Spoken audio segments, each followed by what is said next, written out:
Praise the Lord. கர்த்தரின் பரிசுத்த நாமத்துக்கு ஸ்தோத்திரம். கண்களை மூடி ஒரு நிமிடம் ஜெபம் செய்து நம்ம செய்திக்குள்ள கடந்து செல்வோம்.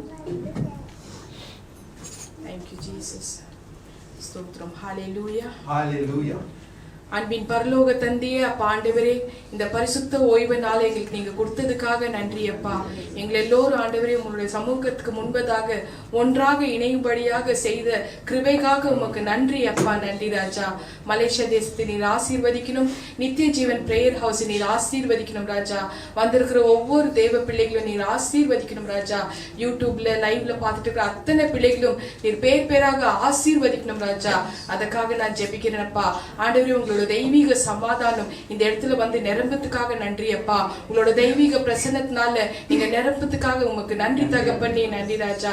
ஆண்டவரே, இந்த நாள்ல நீங்க பேசுற வார்த்தைகள் ஒவ்வொரு ஆத்மாக்களை மீட்டெடுக்கும் வார்த்தைகளாக இருக்கட்டும் சுவாமி. அதற்காக நான் ஜெபிக்கிறேன் அப்பா. ஏசப்பா, எங்களோட பாவங்கள் எல்லாம் நீங்க மன்னித்து உங்களுடைய ரத்தத்தினால கழுவப்பட்டு ஆண்டவரே எங்களை பரிசுத்தமாக்கினீர். அதுக்கு பிறகும் நாங்க துணிகரமான பாவங்களை செய்து இருக்கிறோம் ராஜா.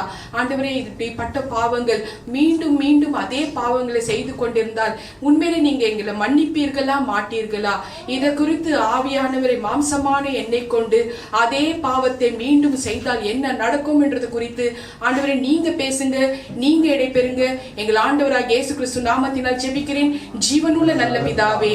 ஆமென், ஆமென், ஆமென். ஸ்தோத்திரம். ஹல்லேலூயா. Praise the Lord. கர்த்தரின் பரிசுத்த நாமத்துக்கு ஸ்தோத்திரம். அதே பாவத்தை மீண்டும் செய்தால், இதுதான் தலைப்பு. அதே பாவத்தை மீண்டும் செய்தால். Hallelujah. Hallelujah. If we repeat the same sin. Title.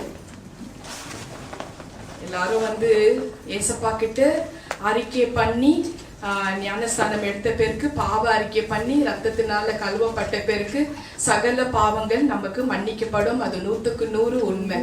ஆனா அது வந்து தேவ பிள்ளைகளை சபைக்குள்ளவே அந்த பிள்ளைகள் வந்து ஒரு அட்வான்டேஜா எடுத்துட்டு தொடர்ந்து அதே பாவங்களை நிறைய பேர் 99% செய்துட்டு வராங்க. இது வந்து துணிகரமான பாவங்கள் லிஸ்ட் பட்டியல்ல போகுது. அவங்களுக்கே தெரியாது.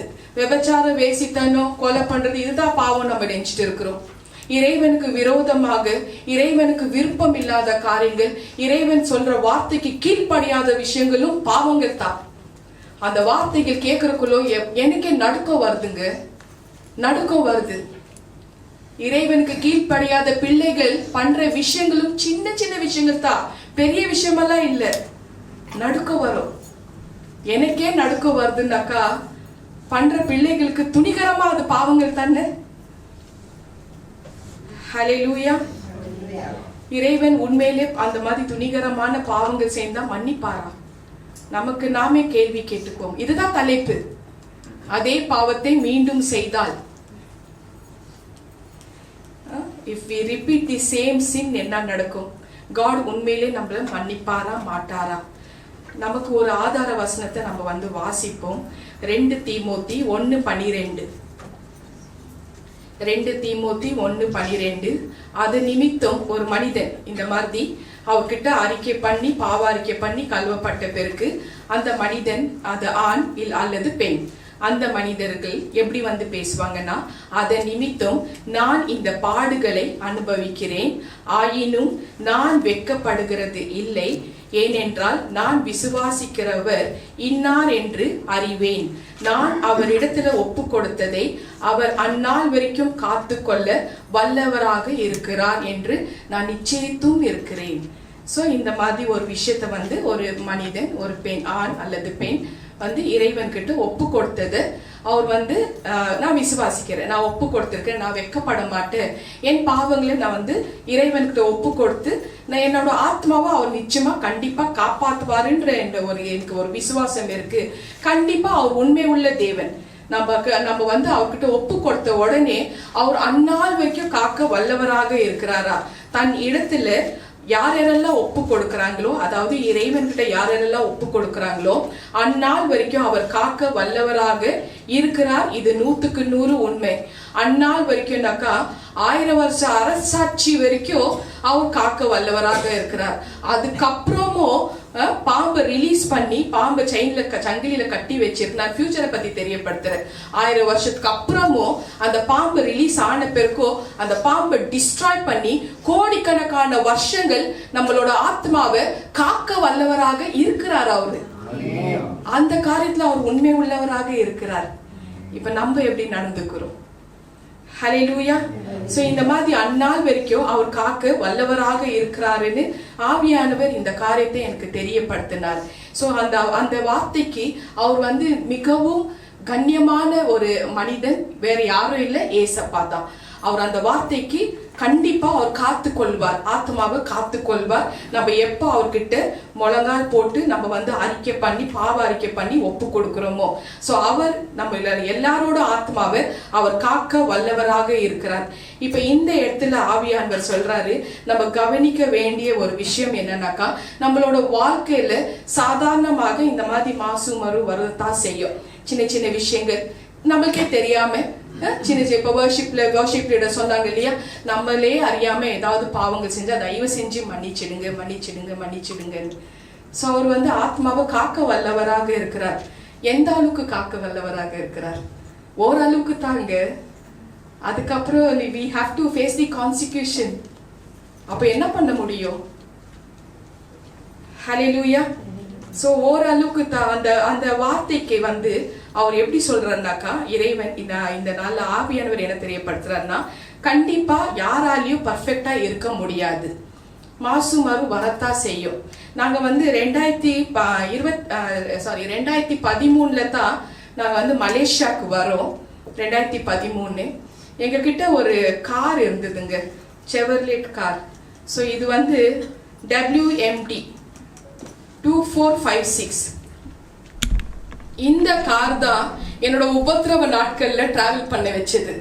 என்னோட 2வது மகள் டோலி 2014 அவங்களோட ஒவ்வொரு விஷயமும் சாட்சி நான் எல்லாருக்கும் தெரியப்படுத்தி இருக்கிறேன். அவங்களோட பீரியட்ல சஃபரிங் டைம்ல கூட ஹாஸ்பிட்டலுக்கு போறது வருது இந்த கார்ல தான். அதுக்கப்புறம் 2016 ரூபி அவங்களோட காரியத்துக்கு போறது வருது எல்லாமே இந்த கார்ல தான். அதுக்கப்புறம் 2019 அந்த டியூரிங் அந்த பீரியட்ல, அந்த 2016 இருந்து 2019 தலையில ஒரு கிலோக்கு மேல கியூமர் கட்டி தலையில அதை வச்சுட்டே போகாத இடம் இல்லை. இந்த கார்ல தான் நாங்க கேமரோன் போயிருக்கிறோம் பிரதர், கேமரோன் போயிருக்கிறோம். ஆமா, இந்த கார்ல தான் ஜேபிக்கு போயிருக்கிறோம், கென்டிங் போயிருக்கிறோம், நிறைய விஷயங்கள் நிறைய இடத்துக்கு போயிருக்கிறோம். பின்னாங்கு எல்லா இடத்துக்கும் இந்த கார் சுத்தாத இடம் இல்ல. பிஃபோர் சர்ஜரி எல்லாம் போயிட்டு வந்திருக்கிறோம். அதுக்கப்புறமா ஆஃப்டர் சர்ஜரி வந்த பிறக்கோ 2019 ஜூலை 3ஆம் தேதி சர்ஜரி நடக்குது. ஆகஸ்ட் மாசம் நாங்க திரும்பி வரோம். அதுக்கப்புறம் வேற விதமான இந்த கார் பயன் ஆகுது. எனக்கு போகாத இடம் இல்லை. என்னோட godfather doctor cardinal reverend doctor Viji Selvaraj அப்பா, அவர் தலைமை போதகர். அவரோட கூட போவேன் நான். வாரம் நாங்க குடும்பமா போவோம். சோ ஒவ்வொரு சபை, இந்த சபை மலேசியால கிட்ட ஒரு 38-40 ஆவிக்குரிய சபைக்கு போயிருப்பேன் நாங்க. இந்த காரை தான் போவோம். இந்த காரை ஃபாலோ பண்ணி தான் BMW கார் அவருக்கு பின்னாடி வரும். ரூட் எங்க ஹஸ்பண்ட் தான் ஓட்டுவாரு. ஸோ ஃபாலோ பண்ணி லொகேஷன் கொடுத்தா எல்லா இடமும் மலேசியால எந்தெந்த இடம் இருக்குமா எல்லா ரவாங்க எத்தனை கச்சர்ச்சி அட்டென்ட் பண்ணிருப்ப தெரியுமா?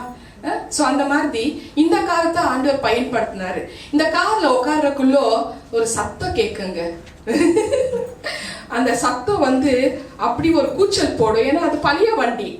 இந்த வண்டியை நாங்க சர்வீஸ் பண்ணாக்க சரியாயிடும். இப்போ 2021 டிசம்பர் மாசத்துல மலேசியால வந்தக்குள்ள கூட ஆஃப்டர் எங்க லீவ் முடிஞ்சு அப்ப கூட ஓடிட்டு இருந்துச்சு. அதுக்கப்புறம் தான் ஹஸ்பண்ட்க்கு இந்தோனேஷியால வேலை கிடைச்சு அங்க போயிட்டா நிக்க வச்சுட்டோம். அதுக்கப்புறம் டென்மார்க் வேலை கிடைச்சதுனால நிக்க வச்சோம். சர்வீஸ் பண்ண நல்லா ஓடும்.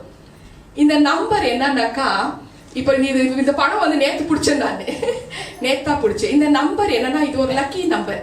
இந்த நம்பர் தான் என்னோட பழைய போன் நம்பர், இப்போ உள்ள போன் நம்பர். என்னோட ஊழியத்துக்கு இந்த நம்பர் அதிகமாக பயன்படுத்தி இருக்குது. டாக்டர் EVG சுமிதாக்கு இந்த நம்பர். இப்போ கூட இந்த நம்பர் வச்சுட்டா யாரெல்லாம் ஜெபம் பண்ணி, ஃபார் எக்ஸாம்பிள் பாக்கியம் பண்ண ஒரு ஜெபம் சிஸ்டரை நான் அதை இப்ப டாக்டரை அவங்களோட மிஷன் ஒர்க்குக்காக, அதாவது அவங்க ஹஸ்பண்ட் வேலை செஞ்சு சண்டேஸ்ல சர்வீஸ்ல இல்ல வந்து ஏதாவது ஊழியத்துக்கு போனோம்னாக்கா இந்த கார்ல நாங்க வந்து டாக்டர் சுமிதா கூட்டிட்டு போனோம், எங்களுக்கு காரை கொடுங்க ஆண்டவரே, அந்த மாதிரி ஒரு ப்ரேயர் ரிக்வெஸ்ட் வச்சதுனால சோ நான் வந்து கை வச்சு ஜெபம் பண்ணுவேன். சோ உங்களோட ஊழியத்துக்காக என்ன உட்கார வச்சுட்டு போகணும்னு அந்த அம்மா கார் கேக்குறாங்க, அது வச்சு கை வச்சு ஜெபம் பண்ணதால இந்த நம்பர் சார்ந்த 2 காரை தேவன் கொடுத்தாரு அவங்களுக்கு பிளஸிங் இல்லையாமா. சோ இந்த நம்பர் வந்து என்னோட லக்கி நம்பருங்க. ஆனா சர்வீஸ் பண்ணாக்க நல்லா, ஏன்னா மூச்சு விடாம ஓடி இருக்கு 10 வருஷமா இந்த கார். ஹல்லேலூயா. சோ இந்த செவர்லெட் கார் என்னோட வாழ்க்கையில மிகப்பெரிய ஒரு பகுதியாக இருந்தது. இது ஆன்டிக் பீஸ். அது போலதான் நம்மளோட வாழ்க்கையில பலவிதமான தவறுகள், இப்ப இந்த காரு ரிப்பேர் பண்ணி சரி பண்ணிடுறோம், பலவிதமான தவறுகள் வரத்தான் செய்யும். சோ அப்படி வந்து வரக்குள்ள நம்ம இன்னும் ஒரு வழி வச்சிருக்கிறார். இப்ப நம்ம பாவங்களை அறிக்கை பண்ணிடுறோம், அறிக்கை பண்ண பேருக்கு நம்ம பரிசுத்தம் ஆயிடுவோம், நமக்கே தெரியாத பாவங்கள் செய்ய ஆரம்பிப்போம். அப்படிப்பட்ட ஒரு பாவத்துக்கு இப்ப ஏசப்பா இறங்குறார். இறங்கிட்டு சரி இவங்க மறுபடியும் பாவம் செஞ்சுட்டாங்களேன்னு சொல்லிட்டு ஏசப்பா என்ன பண்றாரு, இறைவன் கிட்ட அதாவது பிதா கிட்ட மன்றாடி ஜெபம் பண்றார். 1 யோவான் 2 அதிகாரத்துல 1 வசனம் 2 வசனம். 1 யோவான் 2:1-2. என் பிள்ளைகளே, நீங்கள் பாவம் செய்யாதபடிக்கு இவைகளை உங்களுக்கு எழுதுகிறேன். இல்லையா? இப்படிதான் எவ்வளவு அழகா பேசுறார் பாருங்க. ஒருவன் பாவம் செய்வாரானால் நீதிபரராய் இருக்கிற இயேசு கிறிஸ்து நமக்காக பிதாவிடம் பரிந்து பேசுகிறவராய் இருக்கிறார். அடுத்த வசனம் 2 வசனம். நம்முடைய பாவங்களை நிவர்த்தி செய்கிற கிருபாதார வழியாக அவரே நம்முடைய பாவங்களை மாற்றும் அல்ல, சர்வலோகத்தின் பாவங்களையும் நிவர்த்தி செய்கிற பலியாக இருக்கிறார். சோ இந்த மாதிரி தேவன் வந்து ஏசப்பா வந்து ஒருவேளை இந்த மாசு மறு நம்ம வாழ்க்கையில வந்துச்சுன்னா, தெரிஞ்சோ தெரியாமல பாவங்கள் செஞ்சுட்டாக்கா அவர் வந்து பிதா கிட்ட மன்றாடுகிறார். சோ 2 தீமோத்தி 1:12 என்ன சொல்றாங்க, நம்ம என்ன சொல்றோம், நம்ம ஒப்பு கொடுத்தது அவர் அந்நாள் வரைக்கும் காக்க வல்லவராக இருக்கிறார். ஒருவேளை நம்ம பாவம் செய்தாக்கா மறுபடியும் ஏசப்பா வந்து இறைவன் கிட்ட மன்றாடி, அதாவது ஏசப்பாவோட பாதத்துல நம்ம வந்து ஐயோ நம்ம தப்பு செஞ்சிட்டோமே, சோ இப்படிப்பட்ட ஒரு மாசு மறு நம்ம வாழ்க்கையில வரும் பொழுது அவரோட பாதத்துல விழுந்து நம்ம எல்லாரும் கதரும் பொழுது நமக்காக இறைவன் கிட்ட ஆண்டவர் கிட்ட ஏசப்பா மன்றாடுகிறார். சோ எதுக்காகனா நம்மள விடுதலை செய்யறதுக்காக. சோ இதுதான் விஷயமா. இப்ப இந்த காலகட்டத்துல நம்ம எல்லாருமே எண்ட் டைம்ல இருக்கிறோம். இப்ப இந்த காலகட்டத்துல இந்த வசனத்தை நிறைய தேவ பிள்ளைகளை தவறா புரிஞ்சுக்கிறாங்க, தப்பா புரிஞ்சுக்கிறாங்க. எவ்வளவுதான் பாவம் செஞ்சாலியோ ஏசப்பா உட்கார்ந்து மன்றாடிட்டு இருப்பார், மன்னிச்சிடுவார். இந்த ஒரு நினைப்புல தான் மைண்ட்ல வச்சுட்டு ஹைப்பர் கிரேஸ்ல வாழ்ந்துட்டு இருக்கிறாங்க. Hyper grace. ஸோ என்னன்னாக்கா ஒரு மனிதன் இப்போ வந்து ஃபார் எக்ஸாம்பிள் ஏன்னா என்ஜேபிஹெச் பிள்ளைகளுக்கு நான் எனக்கு ரைட்ஸ் என்னோட குடும்பத்தை பத்தி பேசுறதுக்கு தான். ஸோ ஃபார் எக்ஸாம்பிள் ஒருத்தரை வந்து நான் பார்த்து பேசுறதுக்குள்ள அவங்களோட பாஸ்ட் ப்ரெசென்ட் ஃபியூச்சர் இறைவன் தெரியப்படுத்துறதுக்குள்ள நம்ம தெரியப்படுத்துறோம். ஸோ அது என்ன மாதிரி பாவம் இருந்தாலும் சரி, அவரோட அந்தரங்க பாவமே இருந்தாலும் சரி நாங்க தெரியப்படுத்துவோம். ஸோ இப்போ அப்படி தெரியப்படுத்துறதுக்குள்ள நீ அந்த மனிதர்கிட்ட நீ வந்து அது கேட்ட உடனே உனக்கு வந்து அது ஒப்பு கொடுக்கணும்னு இறைவன் ஏசப்பா விருப்பப்படுறாரு. யார் வந்து அது அவங்களோட காரியத்தை குறித்து வெளிப்பாடு தெரியப்படுத்துறாங்களோ அவங்க கிட்ட நீ ஒப்பு கொடுத்த பிறகு, ஏன்னா அந்த அவங்க எப்படி ஏன் சொல்றாங்கன்னா இறைவன் ஏசப்பா சொல்றதுனால தான் அவங்க சொல்லுவாங்க. மேத்யூ 10 அதிகாரத்துல 32-33. சோ ஒரு மனிதன் கிட்ட இவங்க வந்து பாவ அறிக்கை பண்றக்குள்ள அந்த மனிதன் எந்த மனிதன் சொல்றாங்களோ அவங்கள பத்தி அவங்க கிட்ட பாவ அறிக்கை நீங்க வந்து தாராளமா பண்ணலாம். அதுக்கு நீ எல்லாம் பாக்குற ஆளுகிட்டெல்லாம் நான் பாவின்னு டமன்னு அடிச்சுட்டு போக வேண்டிய அவசியம் இல்லை, இல்லையா? ஆனா அந்த சொல்ற மனிதன் கிட்டயே நீ வந்து மறுதளிச்சா தான் உன்னோட பேரை இறைவன் கிட்ட கூட பிதா கிட்ட கூட நான் வந்து ரெக்கமெண்ட் பண்ண மாட்டேன், சொல்லவும் மாட்டேன்னு 32-33 பேசுறாரு, இல்லையா? சோ இந்த மாதிரி ஒரு விஷயம் வந்து தப்பா வந்து ஜனங்க நினைச்சுன்னு நாங்க எல்லார்கிட்டயும் போய் வந்து பாவ அறிக்கை பண்ணணுமா நிறைய சகோதரிகள் கேட்கிறாங்க. எங்க பாஸ்டுக்கு என்னை பத்தி தெரியவே தெரியாது, வெளிநாட்டுல இருக்க சகோதரிகள். எங்க பாஸ்டுக்கு என்னை பத்தி தெரியவே தெரியல. ஆன்லைன்ல உங்களோட நம்பர் எடுத்து உங்கள்கிட்ட நான் வந்து ஜெப ரிக்வெஸ்ட் அனுப்புறக்குள்ள என்னோட அந்தரங்க பாவங்கள்லாம் நீங்க சொன்னீங்க. இப்ப நான் உங்ககிட்ட வந்து நான் அறிக்கை பண்றேன். ஆனா எங்க பாஸ்டுங்களுக்கெல்லாம் நான் வந்து அறிக்கை பண்ண எங்களை ரொம்ப கேவலமா பார்ப்பாங்க. அந்த பாஸ்ட் உண்மையிலே உங்களுக்கு வந்து தெரியப்படுத்தியிருந்தாருன்னா, உங்க பத்தி தெரியப்படுத்தியிருந்தாக்கா தாராளமா அவர்கிட்ட நீங்க அறிக்கை பண்ணித்தான் ஆகணும். ஒருவேளை அவங்க தெரியப்படுத்தலைனாக்கா நீங்க சொல்ல வேண்டிய அவசியம் இல்லை. ஸோ சின்ன சின்ன விஷயம், மைன்யூட் விஷயத்த நம்ம எல்லாருமே புரிஞ்சுக்கணும். ஆனா சொல்ற ஆளுங்க உங்களை பத்தி வெளிப்பாடு சொன்ன பிறகும் நீங்க மறுதளிச்சாதான் உங்களோட பேரை இறைவன் வந்து ரெக்கமெண்ட் பண்ண மாட்டாருன்னு தெரியப்படுத்துறாரு. அதே நேரத்துல வந்து அந்த தன் பாவங்களை மறைக்கிறவர் வாழ்வடிய மாட்டான், அதை அறிக்கை செய்து விட்டுவிட்டால் இறக்கம் பெறுவான்னு வசனம் சொல்லுது இல்லையாமா? நீதிமொழிகள் 28:13 அப்படி சொல்லப்பட்டிருக்கு. ஸோ இந்த மாதிரி ஏன்னா ஒரு சகோதரி வந்து சில அந்தரங்க பாவங்களை செய்து இச்சையிலே இருக்கிறாங்க. ஆனா அதுல இருந்து வெளியில வர முடியல அவங்களால. ஆனா 10 கட்டளை மட்டும் அடிக்கடி என்கிட்ட சொல்றது என்னன்னா, 10 கட்டளை நான் மனப்பாடம் பண்ணி வச்சுட்டேன் சிஸ்டர், நான் மனப்பாடம் பண்ணி வச்சிருக்கிறேன். ஆனா என்னால வந்து இந்த விபச்சார வேசித்தனம் அந்த இச்சையில இருந்து என்னால வர முடியல. பல ஆண்கள் என்னோட தொடர்புல இருக்கிறாங்க.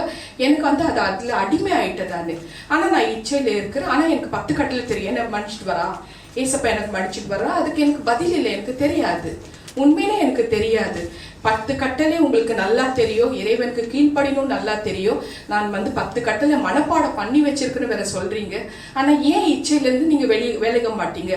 பரிசுத்தம் இல்லைனாக்கா யாருமே இறைவன் கிட்ட நெருங்கவே முடியாது. பேசுறது ஒரு பக்கம் விடுங்க, நெருங்கவே முடியாது. we have to be holy because he is holy இல்லையாமா? சோ இப்படிப்பட்ட ஒரு விஷயம், அதோட விளைவுகள் அவங்களோட பிள்ளைகளுக்கு ஒரு கொடியமான நோய், ஜென்ம சாபம், லைஃப் டைம் அந்த கொடியமான நோய் போவே போவாது. தீவினை பாவிகளை பின்தொடரும். சோ இந்த மாதிரி நிறைய சகோதரிமார்கள் இந்த மாதிரி என்கிட்ட வந்து மனவிட்டு பேசுவாங்க. ஆனா பரிசுத்தமா வாழ முடியாதுன்றாங்க. அப்போ நான் என்ன செய்யட்டும்? ரெக்கமெண்ட் எல்லாம் நானே பண்ண முடியாது. ஏன்னா ரெக்கமெண்ட் பண்றவரு ஏசப்பா, அவரே பாவம் கெஞ்சின்கிறார் பிதா கிட்ட.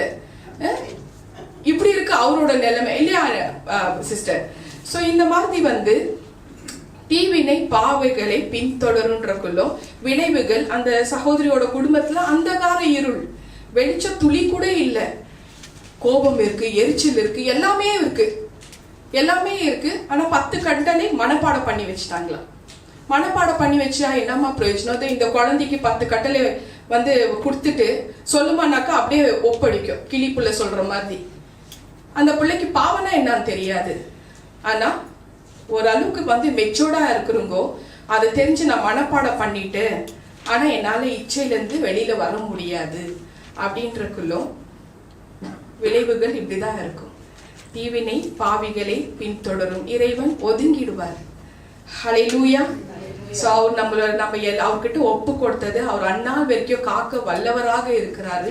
அட் த சேம் டைம் அவர் நமக்காக சில மாசுமரும் வந்து தவறுகள் தப்பாக செஞ்சாலையும் அவர் வந்து மன்றாடுகிற தேவனாகவும் இருக்கிறார். பிதா கிட்ட மன்றாடு. தொடர்ந்து அதே பாவத்தை நம்ம மீண்டும் செய்து கொண்டே இருந்தா உண்மையில மன்னிப்பாரா? உங்க மனசாட்சி கேட்டு பாத்துக்கங்க, மன்னிப்பாரா இல்லையான்னு. சோ அதோட கான்சிக்யூஷன் விளைவுகள் உங்க வீட்டுக்குள்ள நம்ம வாழ்க்கையில நடக்கிறதே நம்ம பார்க்கலாம். யூடியூப்ல பாக்குற தேவ பிள்ளைகளுக்கு, லைவ்ல பாக்குற தேவ பிள்ளைகளுக்கு ஒரு சின்ன குறிப்புகள், என்னோட டெஸ்டிமனி வீடியோ இதுல டிஸ்பிளே ஆகும். அதுல Malaysia number, India number, WhatsApp number display ஆகும். யாருக்கு ப்ரேயர் ரிக்வெஸ்ட் வேணுமோ உங்களோட ப்ரேயர் ரிக்வெஸ்ட் ஷார்ட்டா டெக்ஸ்ட் அல்லது வாய்ஸ் ரெக்கார்ட்ல வித் பிக்சரோட நீங்க வந்து அனுப்பலாம். நான் ஜெபம் பண்ணிட்டு இறைவன்கிட்ட பதில் வந்த கையோட உங்களுக்கு நான் வந்து தெரியப்படுத்துறேன். நானே உங்களுக்கு கால் பண்றேன். ஹல்லேலூயா. கர்த்தரின் பரிசுத்த நாமத்துக்கு ஸ்தோத்திரம். சோ இந்த மாதிரி இந்த வசனத்தை 1 யோவான் 2:1-2 வார்த்தையை, அந்த வசனத்தை வந்து 2ஆம் அதிகாரம் 1-2 வசனத்தை நம்ம வந்து அதை அட்வான்டேஜா எடுத்துக்காம அவருக்கு கீழ்ப்படியணும்னு இறைவன் இன்னைக்கு தேவ ஆவியானவர் தெரியப்படுத்துறார். கீழ்ப்படியணும். ஓரளவுக்கு அந்த சில விஷயங்கள்ல வந்து வேண்டான்றவங்களோ அதை விட்டு விலகணும்னு ஆண்டவர் தெரியப்படுத்துறார். ஹல்லேலூயா. நம்மளோட வாழ்க்கையில வரும் தவறுகள் 2 விதமான தவறுகள்னு ஆவியானவர் தெரியப்படுத்துறார். 2 விதமான தவறுகள். முதலாவது தவறுகள் அறியாம செய்த தவறு. நமக்கே தெரியாது, ஆனா தெரிஞ்சு நீ தப்பு செஞ்சாக்கா அவர் எப்படி ரியாக்ட் பண்ணுவார் எனக்கே தெரியாது. அவர் ரியாக்ட் பண்ண போறது ஒருத்தர் சிலரை பாக்குறக்குள்ளவே எனக்குள்ள நடுக்கம் வந்துடுங்க. ஐயோ அடுத்தது கட்ட இதுதான் நடக்க போகுதுன்றக்குள்ள பயம் வருது எனக்குள்ளவே. நம்ம ஜாலியா அசால்ட்டா இருக்கிறோம். ஏன்னா எதிர்காலமே அதுவும் தெரியப்படுத்திடுறாரு. ஹல்லேலூயா. அறியாம செய்த தவறுகளுக்கு தான் மன்னிப்பு இருக்கு. ஆனா தெரிஞ்சு ஒரு வார்த்தையை மீண்டும் மீண்டும் மீண்டும் மீண்டும் சொல்லிட்டே இருந்தாக்கா நம்ம ஏதோ ஒரு மலை கிட்ட சொல்லிட்டு இருக்கிற மாதிரி இருக்கும். உணர்வே இருக்காது. ஏதோ சொல்றாங்க, ஏதோ பண்றாங்க, இயேசு தானே, இறைவன் தானே, அந்த மாதிரி ஒரு அலட்சிய குணம், அலட்சியத்தின் ஆவி, நெக்லிஜென்ஸ் ஸ்பிரிட் அது உள்ள உட்கார்ந்திடும். அதை நம்ம தான் புடுங்கி எறியணும். இயேசுவெல்லாம் புடுங்கி எறிய மாட்டாரு. ஏன்னா நீங்க கொடுக்கற டஃப் டைம் இயேசுக்கு தான் இல்லையாவா? ஹல்லேலூயா. அறியாத செய்த தவறுகளுக்கு இந்த பலிகளை செலுத்தணும்னு ஒரு பட்டியல் இருக்கு. என்னாகமும் நம்பர்ஸ் 15 அதிகாரத்துல 27 29 வாசிமா. என்னாகமும் நம்பர்ஸ் 15 27 29. ஹல்லேலூயா. ஒருவன் அறியாமையினால் பாவம் செய்தானாகில் ஒரு வயதான வெள்ளாட்டை பாவ நிவாரண பலியாக செலுத்த கடவன். அப்பொழுது அறியாமையினால் பாவம் செய்தவனுக்காக ஆசாரியன் பாவ நிவர்த்தி செய்யும்படி கர்த்தருடைய சன்னதியில் பாவ நிவர்த்தி செய்ய கடவன். அப்பொழுது அவனுக்கு மன்னிக்கப்படும். இஸ்ரவேல் புத்திரராகிய உங்களில் பிறந்தவனுக்கு உங்களுக்குள்ளே தங்கும் அந்நியனுக்கும் அறியாமையினால் பாவம் செய்தவனின் நிமித்தம் ஒரே பிரமாணம் இருக்க வேண்டும். ஆமென். ஆமென். சோ ஒருவன் அறியாமல் செய்யற பாவங்களுக்கு, அப்படிப்பட்ட ஒரு பாவங்கள் செய்தவனுக்கு அவர்கள் இந்த பலிகளை செலுத்தணும். அந்த பலிகள் நம்ம போல ஆசாரியர்கள்கிட்ட அந்த விஷயத்தை தெரியப்படுத்தி அது பாவ நிவர்த்திக்காக நாங்க முன்னாடி நின்று நாங்க ஜெபம் பண்ணுவோம். இப்படிதான் இந்த வசனத்துல தெரியப்படுத்தி இருக்கிறாரு. சோ அந்த பலிகளை செலுத்துறக்குள்ள அவங்களோட பாவங்கள் மன்னிக்கப்பட வேண்டும்ன்றது ஆசாரியர்கள் ஜெபம் பண்றக்குள்ள இறைவன் அந்த பாவத்தை மன்னிப்பார். அடுத்த வசனம் அதே அதிகாரத்துல 30-31 வாசிமா. அவன் துணிகரமாக பாவம் செய்தால் தேவன் மன்னிக்கவே மாட்டாருன்னு இந்த வசனம் சொல்லுதுங்க. ஹல்லேலூயா. அன்றியும் தேசத்திலே பிறந்தவர்களாகிலும் அந்நியராகிலும் எவனாவது துணிகரமாய் யாதொன்றை செய்தால் அவன் கர்த்தரை நிந்திக்கின்றான். அந்த ஆத்துமா தன் ஜனத்தாரில் இராதபடிக்கு அறுப்புண்டு போக வேண்டும். அவன் கர்த்தரின் வார்த்தையை அசட்டை பண்ணி அவர் கற்பனையை மீறினால் படியால் அந்த ஆத்மா அறுப்புண்டு போக வேண்டும். அவன் அக்கிரமம் அவன் மேல் இருக்கும் என்று சொல் என்றார். ஆமென். ஆமென். ஃபாதர் சொல்றாங்க, ஹல்லேலூயா. துணிகரமான பாவங்கள் செய்தா அவங்க தேவனை நிந்திக்கிற ஜனங்கன்றார். சேர்க்கவே மாட்டார். அறுப்புண்டு போக கடவுள் இல்லையாமா? அப்படின்னாக்கா போட்டுடுவார், ஃபயர்ல போட்டுடுவார்.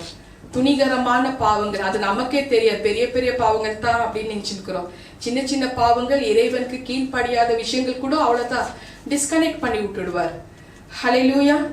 சோ இந்த மாதிரி அவருக்கு கீழ்ப்படியாம, அவரோட கற்பனைகளுக்கு கீழ்ப்படியாம, அவரோட வார்த்தைக்கு கீழ்ப்படியாம, வார்த்தை தான் நம்ம சொல்லியிருக்கு, அவரோட வார்த்தைக்கு நம்ம கீழ்ப்படியாமல் இருந்தா அவங்களோட வாழ்க்கையில அந்த மீறுதல் நிமித்தம் அவங்களோட வாழ்க்கையில ஒரு ஒளி கூட கிடைக்காது, வரவே வராதுன்னு ஆவியானவர் தெரியப்படுத்துறாங்க. ஹல்லேலூயா. அறியாம செய்த தவறுகளுக்கு மன்னிப்பு இருக்கு. ஆனா தவறுகள் செய்துட்டு இருக்கிறக்குள்ள ஒரு தேவ பிள்ளைகள் பார்த்தோம், நீங்க தப்பு செஞ்சுட்டு இருக்கிறீங்கன்ற ஒரு அலர்ட் கொடுக்கறக்குள்ளோ, எச்சரிக்கை கொடுக்கறக்குள்ளோ அதை புரிஞ்சுட்டு நம்ம வெளியில வந்துடணும். வேற வழியை புடிச்சுக்கணுமே தவிர இல்ல அதை கேட்டுட்டு அதே வழியில போனாக்கா அவ்வளவுதான், இந்த டெஸ்டினேஷன் நரகமா இருக்கும். ஹல்லேலூயா. சோ நம்ம துணிகரமான பாவங்கள் செய்யாதபடிக்கு நம்மள காத்து கொள்றதுக்கு ஆண்டவர் ஒரு வழியோ வச்சிருக்கிறார். அந்த துணிகரமான பாவங்கள் செய்யாதபடிக்கு நம்மள காக்க ஒரு வல்லவர் அவர் தான் இருக்கிறாரு. ஆனா வழி வச்சிருக்கிறார், வழியை மட்டும் தான் வச்சிருக்குவார், அதுல மீட்டெடுக்க மாட்டார். அப்போ நம்ம என்ன செய்யணும்? அந்த துணிகரமான பாவங்கள் செய்யாதபடிக்கு நம்ம எப்படி இறைவன்கிட்ட அறிக்கை பண்ணணும்? என்ன மாதிரி இறைவன்கிட்ட அறிக்கை பண்ணா நம்மளோட துணிகரமான பாவங்கள் மன்னிக்கப்படும், மீண்டும் அது செய்யாதபடிக்கு நம்மள காத்து கொள்ள முடியும் இல்லையா? சங்கீதம் சாம் 19 அதிகாரத்துல 13-14 வசனத்தை வாசிமா. சங்கீதம் 19:13-14. இந்த வார்த்தை தான் நம்ம அன்றாட துணிகரமாக பாவம் செய்யறவங்க பேசணுமா, தெரியப்படுத்தணுமா. அப்புறம் இதை தெரியப்படுத்திட்டு மறுபடியும் அந்த துணிகரமான பாவங்கள் செய்யக்கூடாது. ஹல்லேலூயா. துணிகரமான பாவங்களுக்கு உமது அடியேனே விலக்காரும், அவைகள் என்னை ஆண்டு கொள்ள ஒட்டாதிரும். அப்பொழுது நான் உத்தமனாகிய பெரும் பாதகத்துக்கு நீங்களாக்கி இருப்பேன். என் கண்மலையும் என் மீட்புருமாகிய கர்த்தாவே, என் வாயின் வார்த்தைகளும் என் இருதயத்தின் தியானமும் உமது சமூகத்தில் பிரதியாயிருப்பதாக. ஆமென். ஆமென். தேவனே, துணிகரமான பாவங்களுக்கு என்னை விலைக்கு மீட்டருளும். சோ நம்ம இனி நம்ம பாவ வாழ்க்கை நமக்கு வேண்டான்னு தேவன் தெரியப்படுத்துறார். நம்ம பார்த்து நம்ம இறைவன்கிட்ட நம்ம சொல்லணும், இனி எனக்கு இந்த பாவ வாழ்க்கை வேண்டாம் ஆண்டவரே நம்ம தெரியப்படுத்தணுமா. துணிகரமான பாவங்கள் செய்யும் பொழுது நம்மளுக்கு ஆத்மா அழிஞ்சு போயிடும்ன்ற ஒரு உணர்வு எல்லாருக்குமே வரணும். அவரோட லா கட்டாயம் we have to follow. அந்த லா நம்ம ஃபாலோ பண்ணித்தான் ஆகணும் தேவன் தெரியப்படுத்துறார். அதாவது பீடி கஞ்சாவை நம்ம விடுவோம்னு சொல்லிட்டு ஒரு அறிக்கை பண்ணியிருப்போம், அதை விட்டுதான் ஆகணும். அந்த ஆத்மாவே ரிஜெக்ட் பண்ற அளவுக்கு பண்ணணும். அப்போ நம்ம இண்டிவிஜுவலா நம்மளோட முயற்சிகள் தான், நம்மளோட கிரியை இல்லைன்னாக்கா விசுவாசம் ஒண்ணுமே இல்லை, செத்ததா இருக்கும்.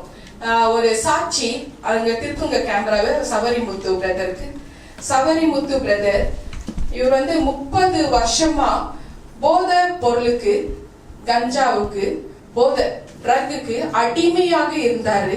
ஒரு 2 முறை நியர் டெத், உயிருக்கு கண்டம் வந்தோம். அதுவும் he was a taxi driver.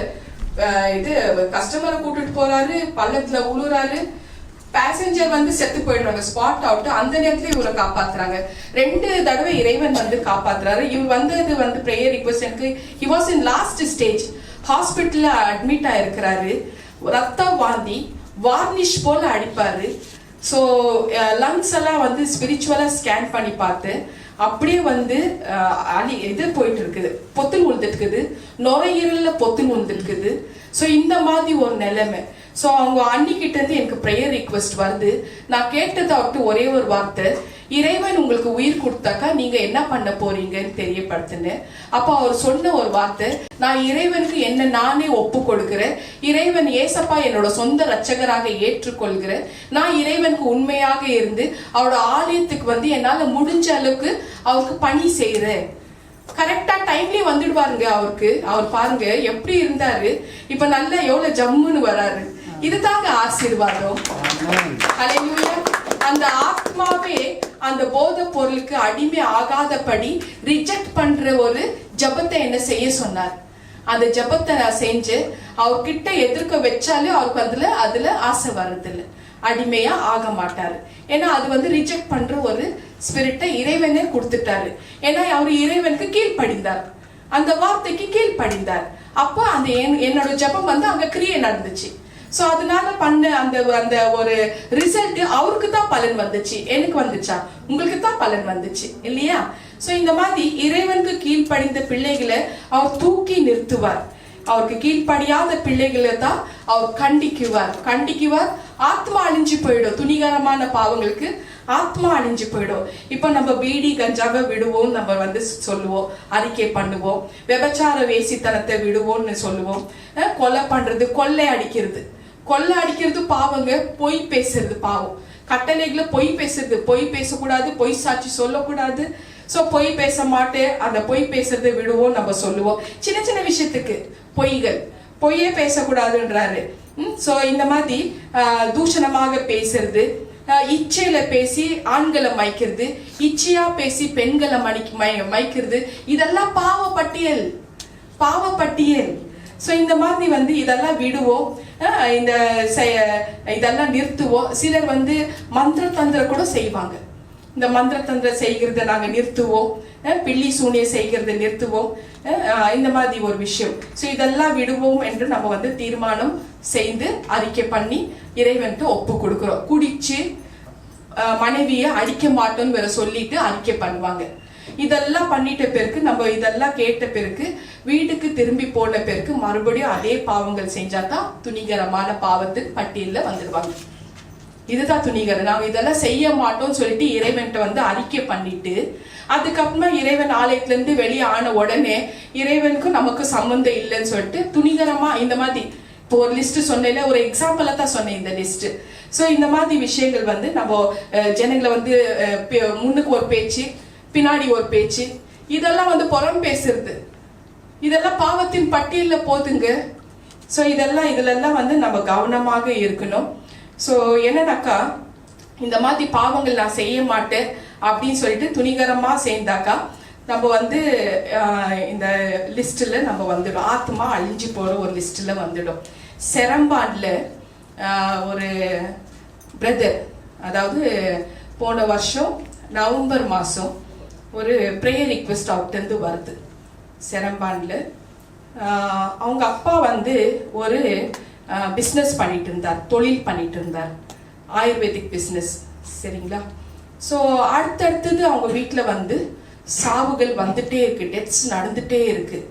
அந்த அப்பாவுக்கு 3 பாய்ஸு. ஸோ ஒரு 5 வருஷத்துக்கு முன்னாடி ஒரு மகன் இறந்துடுறாரு. அப்புறம் 2 வருஷத்துக்கு முன்னாடி ஒரு தம்பி, அந்த தம்பியும் இறந்துடுறாரு. நடுவில் இருக்கிற பாய் தான் இப்போ இருக்கிறாரு. அவர் கல்யாணம் ஆயிட்டு 4 பசங்க. அவங்க அந்த அப்பாவோட மனைவியும் இருந்துடுறாங்க. அந்த அப்பாவோட தம்பி பொண்டாட்டி அவங்களும் எல்லாம் மிடில் ஏஜ், 50 கூட 50+ 60 கூட தாண்டல, டெத்ஸ் ஆயிட்டே இருக்கு. கடைசியா அந்த மிடில் பாய் இருக்கிறாரு இல்லையா, அந்த பிரதர் கிட்ட இருந்து தான் ப்ரேயர் ரிக்வெஸ்ட் வருது எனக்கு. ஸோ எப்படி வருதுன்னா, அவருக்கு மனைவி, 4 பசங்க. ஒரு 1.5 years பிஃபோர் அவங்க மனைவி இறந்துடுறாங்க. திடீர்னு லாஸ்ட் இயர் ஆகஸ்ட் மாசம் அவங்க மூத்த மகன் இறந்துடுறான். இப்போ அவங்களுக்கு அந்த அம்மா இல்லை, அந்த குழந்தைங்களுக்கு 3 குழந்தைங்க, அப்பா தான் இருக்கிறாரு. ஸோ திடீர்னு இந்த பிரதருக்கு இருதயம் அப்படியே பிடிக்கிற மாதிரி ஒரு விஷயம் வர ஆரம்பிக்குது. உயிர் பயம் வருது. அப்பதான் அவருக்கு உயிர்னா என்னன்னு ஒரு பயம் வருது, நடுக்கம் வருது. அப்போ ஒரு சபை, இயேசு அறிந்த ஒரு நபர் நம்ம டாக்டர் ஜோஷிதா போல, அவங்க யாரெல்லாம் அவங்க பார்வையில ஜனங்க தப்பா நடந்துட்டு இருக்கிறாங்களோ அவங்க பார்வையில தெரியப்படுத்துறாரு. அவங்க சொல்லுவாங்க, இப்படி போங்க, டாக்டர் EVG சுமிதா இருக்கிறாங்க, அவங்க ஜெபம் பண்ணி டெலிவரன்ஸ் பண்ணுவாங்க, இதுல இருந்து உங்களை ஆண்டவர் மீட்டெடுப்பாரு அப்படின்ற ஒரு விஷயம் சொல்ற மாதிரி. அங்க செரம்பான்ல ஒரு பிரதர் இருக்கிறாரு. அவர் சொல்றாரு என்ன நடக்குதுன்றது எனக்கு ஐ கேன் சென்ஸ் பண்ண முடியும். உங்களுக்கு மேபி ஸ்பிரிச்சுவல் அட்டாக்கா இருக்கலாம். நீங்க உடனே டாக்டர் EVG சுமிதா கிட்ட தெரியப்படுத்துங்க. அவங்க உங்களுக்கு என்ன நடக்குதுன்னு அவங்க ஆண்டவர்கிட்ட கேட்ட உடனே உங்களுக்கு பதிலும் வர தெரியப்படுத்துவாங்க. இதுதான் விஷயமா. எனக்கு அவர் ப்ரேயர் ரிக்வெஸ்ட் அனுப்புறாரு. இந்த மாதிரி எனக்கு இருதயம் அப்பப்போ பிடிக்குது, கழுத்தை அமுக்குது, நெஞ்சு அமுக்குது, என்னன்னே தெரியல, எனக்கு பயமா இருக்கு சிஸ்டர் அப்படின்னு டீசெண்டா அனுப்புறாரு ப்ரேயர் ரிக்வெஸ்ட். என்னோட பிஸ்னஸ் ஆயுர்வேதிக் பிஸ்னஸ், அவ்வளோதான். நல்லா இருக்குல்ல கேட்கவே? அப்பதான் வருது. நான் அவர் பிக்சர் வேற அனுப்பிடுறாரு. நான் அந்த பிக்சர் பார்த்து ஜெபம் பண்றேன். ஜெபம் பண்றக்குள்ள என்ன நடக்குதுனாக்கா, நான் ஆண்டவர் தெரியப்படுத்துறாரு எனக்கு. அவங்க அப்பா இது ஃபார்மாலிட்டிஸ் தான் ஆயுர்வேதிக்கு மெடிசன், ஆயுர்வேதிக்கு ட்ரீட்மெண்ட்னு சொல்லி, அதாவது மூட்டு வலிக்கு ஒரு ட்ரீட்மெண்ட்டுமா. இவங்க எப்படி பண்றாங்கன்னா, ஆவிகளை ஏவி விட்டு மூலிகைகளை தயாரிச்சு அது ஒரு அட்வர்டைஸ்மெண்ட் பண்ணி விளம்பரம் பண்ணி எல்லாருக்கும் அனுப்புறது. அது யாரெல்லாம் அந்த விளம்பரம், அந்த அட்வர்டைஸ்மெண்ட் பாக்குறாங்களோ ஆட்டோமேட்டிக்லி நல்லா இருக்கிறவங்களுக்கு வலி வர ஆரம்பிக்கும். மூட்டு வலியோட சேர்த்து ஸ்ட்ரோக் மாதிரி காலோ கையோ விழுந்து போற மாதிரி ஒரு விஷயம் அந்த வசியம் என்ற ஒரு ஆவி பண்ற ஒரு விஷயம். இது சம்பாதனைக்கு பண்ணிட்டு இருக்கிறாங்க. இது ஒரு பிசினஸ் டேக்கிள். அதுக்கு பேரு ஆயுர்வேதிக் மெடிசன் ட்ரீட்மெண்டா. ஸோ இந்த விளம்பரம் வந்து பண்ணி ஜனங்களுக்கு பரவ ஆரம்பிக்கிறாங்க. ஸோ இந்த வசியத்தின் ஆவிகள் ஆத்மா மரித்த ஆத்மாங்களை ஏவி விட்டு பண்ற ஒரு விஷயம். ஸோ இப்படிப்பட்ட ஒரு விஷயம் அவர் பண்ணதுனால அதோட விளைவுகள் தான் உங்களோட வீட்டில் அவ்வளோ டெத்ஸ் நடந்துட்டு இருக்கு. அடுத்த டார்கெட் நீங்க தான் பிரதர்ன்னு சொல்லிட்டேனா? ஏன் நிப்பாரு அவரு? பயம் வந்துடுச்சு, உயிர் பயம். உயிர் போச்சுன்னா ஒண்ணுமே இல்லை, ஒரு மண்ணும் இல்லை. உயிர் போச்சுன்னா அடுத்த டார்கெட் நீங்க தான் பிரதர், உங்க உயிர் போக போகுது அப்படின்னு சொன்ன உடனே இப்போ அவருக்கு நான் வந்து வழியும் சொல்றேன். வழி இருக்கு. நீங்க வந்து இந்த தொழிலை விட்டுட்டு, இது இறைவனுக்கு பிடிக்காத ஒரு விஷயம், இந்த தொழில் வேண்டாம் உங்களுக்கு. ஆவிகளை ஏவி விட்டு ஜனங்களுக்கு வந்து அந்த அந்த அந்த விளம்பரம் அந்த அட்வர்டைஸ்மெண்ட் பார்த்த உடனே வலி கொடுத்து நோய் கொடுத்து அவங்கள உங்க இடத்துக்கு வர வச்சு நீங்க அந்த மூலிகையை கொடுத்து ஒரு அடிமை ஆக்கி அந்த மெடிசன்ல கியூர், பிசாஸ் கொடுக்குற மெடிசன் கியூர் ஆகுமாமா? கிடையாது. அது 5 வருஷம் இருக்கும், 10 வருஷம் இருக்கும். லைஃப் டைம் அந்த மெடிசன் தான் எடுத்துட்டு இருக்கணும்.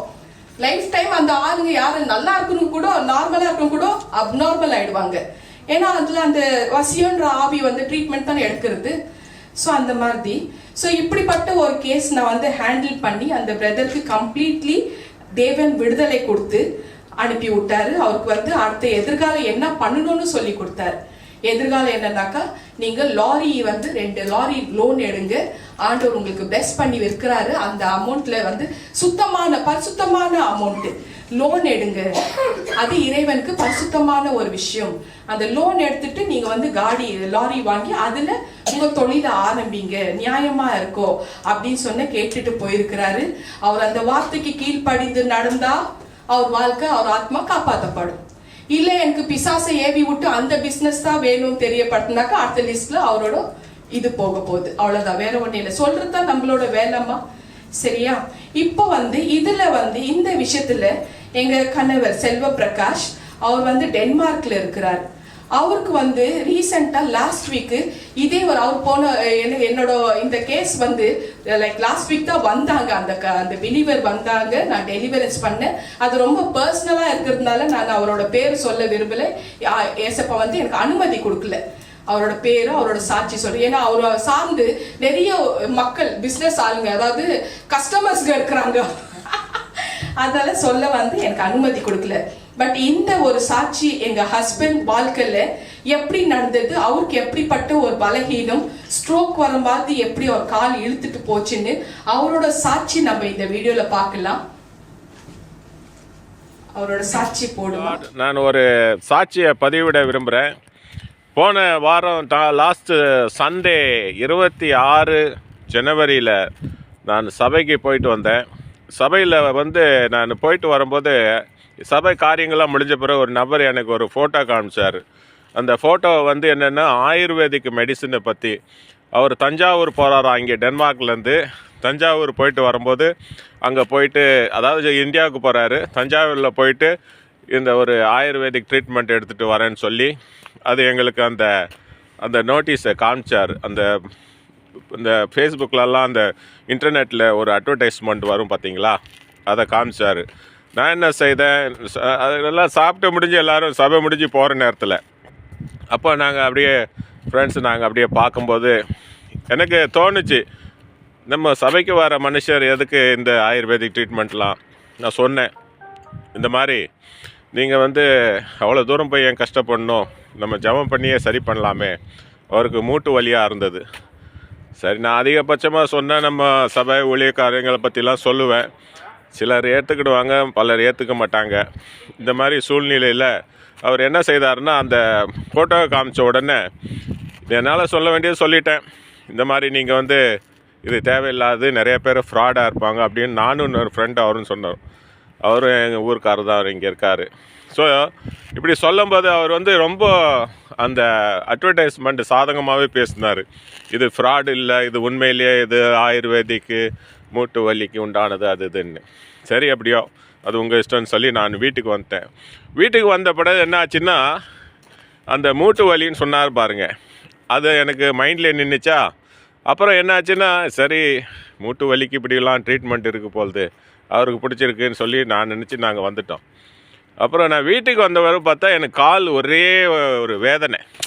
அது ஏன் கால் பிடிச்சிக்கிச்சு, கணுக்கால் இந்த மேலே, கால் மேலே அப்பர் போர்ஷன், வலது கால் வந்து பிடிச்சிக்கிட்டு என்னால் வந்து படி ஏற முடியல, எந்த ஒரு காரியமும் செய்ய முடியல. எனக்கே ஒரு பெரிய டவுட் ஆகிடுச்சு. இந்த மாதிரி ஸ்டெப்ஸ்லாம் வந்து என்னால் ஏற முடியாது பாருங்கள். இந்த மாதிரி ஸ்டெப்ஸ் இருக்குது பார்த்தீங்களா, இதில் வந்து வலது கால் இடது கால்லாம் வச்சு ஏற முடியாது. இப்போது எனக்கு வலது கால் பிடிச்சிடுச்சு, எதுனாலும் இடது காலை வச்சு தாங்கி தான் நடக்க வேண்டியதாக இருக்குது. என்னடா இப்போ இப்படி ஆகிப்போச்சு அப்படின்னு பார்த்தா எனக்கு அந்த நினைவுக்கு வந்தது. அப்போ தான் இந்த ஆள் மூட்டு வலி இது ஒரு ஃபோட்டோ காமிச்சார். அந்த எக்ஸாக்ட்லி ஃபோட்டோ பார்த்த நிமிஷத்துலேருந்து தான் எனக்கு இந்த வலி தொடங்கியிருக்கு. எனக்கு அது அப்படியே ஸ்ட்ரைக் ஆச்சு. உடனே நான் என்ன சொன்னேன், என்ன இப்படி ஆகிப்போச்சேன்னு நினச்சி நான் வீட்டில் இவிஜி டாக்டர் சுமிதா அவங்களுக்கு சொன்னேன், இந்த மாதிரி இருக்குன்னு. உடனே நான் நைட்டு ஜெபம் பண்ணி படுத்தேன் இது குணமாயிடும்ன்ட்டு. ஆனால் ஆகலை அது.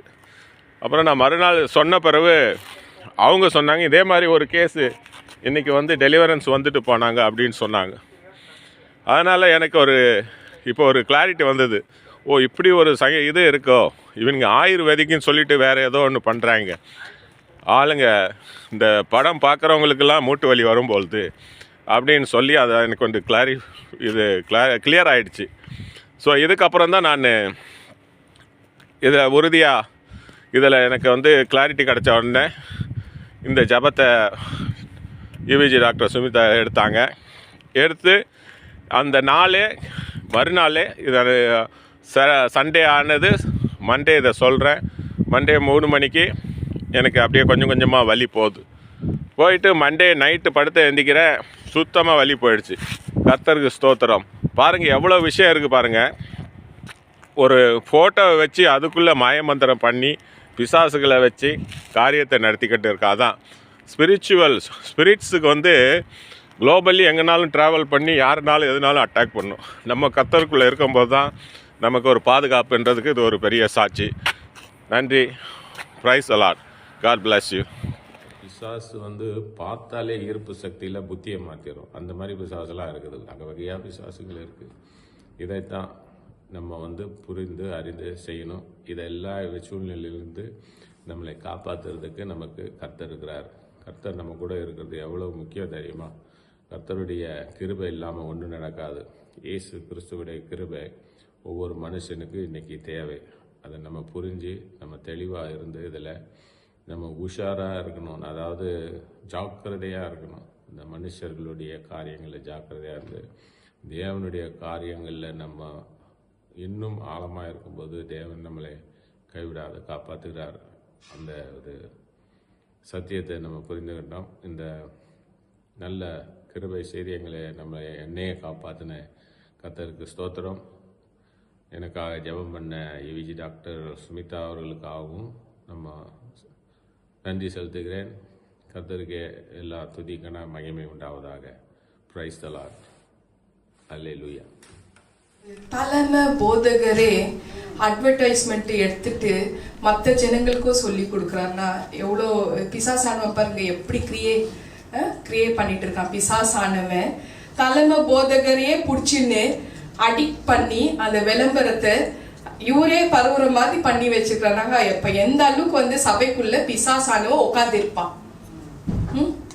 நம்ம தேவ பிள்ளைகள் இடமே கொடுக்க கூடாது. ஸோ இப்படிப்பட்ட ஒரு விஷயம் வந்து இந்த காலத்துல நடந்துட்டு இருக்கு. அதாவது கொரியர்ல ஆன்லைன்ல புக் பண்ணி அந்த மாதிரி ஆயிலுங்க ஏவுதலின் ஆவியை ஏவி விட்டு மரித்த ஆத்மாக்களை ஏவி விட்டு அதுக்கு மூலமா மூலிகை செய்து இந்த பாரு எவ்வளவு கொடுமையான விஷயம் இல்லையா?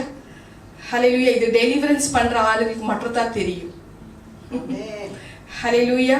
சோ இந்த மாதிரி மாட்டிக்க கூடாதுன்றதுக்காக இறைவன் வந்து என் மூலமாவும் உங்களுக்கு தெரியப்படுத்தி இருக்கிறாரு. அங்க டென்மார்க்ல உள்ள என் கணவருக்கும் அந்த ஏரியால உள்ள ஜனங்களுக்கு அலர்ட் பண்றதுக்கும் அவரை வந்து அவருக்கு வழி கொடுத்து பயன்படுத்திட்டு இருக்கிறார். அவ்வளவுதான்.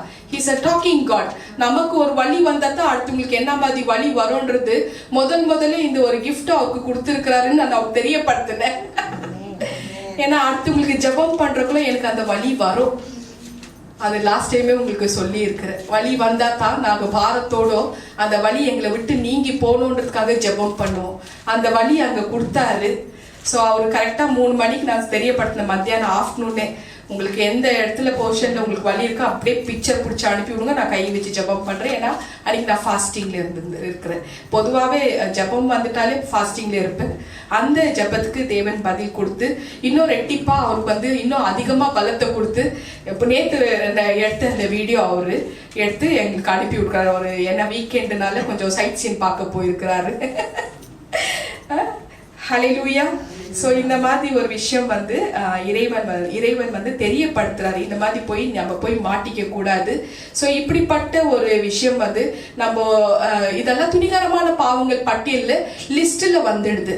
ஸோ முடிஞ்ச அளவுக்கு நம்ம வந்து இதெல்லாம் வந்து விட்டு விலகிறதுக்கு போய் மாட்டிக்க கூடாதுன்னு தேவன் தெரியப்படுத்துறாரு. ஸோ இப்போ வந்து ஏசப்பா தெரியப்படுத்துறாரு, நம்ம எப்படி வேணுமானாலும் இருந்துடலாம், என்ன வேணும்னாலும் பண்ணலாம், எப்படி எது கேட்டாலையும் எது செய்தாலையும் இறைவன் ஏசப்பா நம்மள மன்னிச்சிடுவாரு அப்படின்னு வந்து நம்ம ஒரு வேலை நினைச்சிருந்தாக்கா அந்த நினைப்பு வந்து இன்னைக்கு வேரோட புடுங்கி எடுத்துடணுமா. அப்படியெல்லாம் வந்து அவர் இட் இஸ் நாட் சோ ஈஸின்றாரு ஆவியானவர். அவர் வந்து ஏசப்பா பேரு வச்சு எதுக்கு என்ன வேணாலும் செஞ்சுட்டு நீங்க மன்னிப்பு கேட்டா அப்படியெல்லாம் மன்னிக்க மாட்டாருன்னு தெரியப்படுத்தினார். மன்னிக்க மாட்டாராம். ஹெப்ரூஸ் 10ஆம் அதிகாரத்துல 29 31 வாசிமா. ஹெபிரேயர்கள் நிறுவனம் 10ஆம் அதிகாரத்துல 29 31.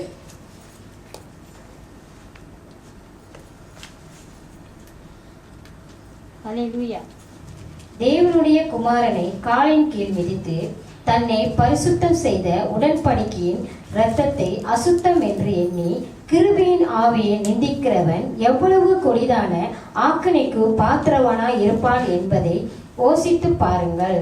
பழிவாங்குதல் எனக்குரியது, நானே பதில் செய்வேன் என்று கர்த்தர் சொல்கிறார் என்றும், கர்த்தர் தம்முடைய ஜனங்களை நியாயம் தீர்ப்பார் என்றும் சொன்னவர் இன்னார் என்றும் அறிவோம்.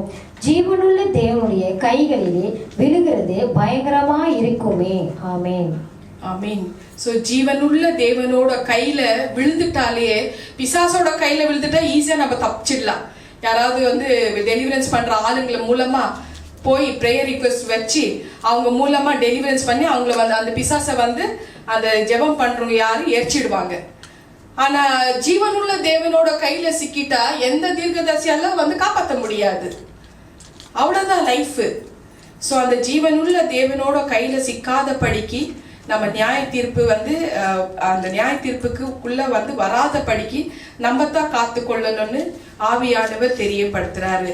ஸோ உங்களோட உள்ளத்துல ஒரு தீர்மானம் இன்னைக்கு எல்லாருமே பண்ணிக்கணுமா, நம்ம எல்லாருமே பண்ணிக்கணுமா. இந்த நம்மளோட உள்ளத்துல ஆண்டவரே துணிகரமான பாவம் எனக்கு வேண்டாம் நம்ம ஒவ்வொரு தடவை தெரியப்படுத்தணுமா. துணிகரமான பாவம் வேண்டாம்னு சொல்லிட்டு அடுத்த நாள் மறுபடியும் அதே பாவத்தை செஞ்சா அதுக்கு வந்து அவர் செவி கூட கொடுக்க மாட்டார்.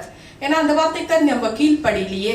ஸோ நம்ம என்ன தெரியப்படுத்தணுமா அவர்கிட்ட, ஆண்டவரே துணிகரமான பாவம் எனக்கு வேண்டாம், பழைய பாவங்கள் எனக்கு வேண்டாம். இன்று நம்ம வந்து அந்த அறிக்கை பண்ணிட்ட பிறகு மறுபடியும் அந்த மாதிரி செய்யக்கூடாது. ஸோ அறிக்கை பண்ற மாதிரி நம்ம இருக்கக்கூடாது. ஏன்னா நம்ம செய்ய மாட்டோம் இல்லையா, அப்ப அறிக்கை பண்ற ஒரு விஷயமே வராது. ஸோ இந்த மாதிரி ஒரு விஷயங்கள் நம்ம வந்து ஒரு தீர்மானம் செய்து இருக்கணுமா, தீர்மானம் செய்து கொள்ள வேண்டும்னு தேவ ஆவியானவர் தெரியப்படுத்துறாரு. ஸோ இந்த மாதிரி ஒரு துணிகரமான பாவத்துல விழுந்து தீர்மானம் வந்து நம்ம விழக்கூடாதுன்றதுக்காக தீர்மானம் செய்து கொள்ளுவோம்னு சொல்லிட்டு நம்ம தெரியப்படுத்துறோம். கர்த்தர் நமக்கு இரக்கமும் கிருபையை காமிப்பார்.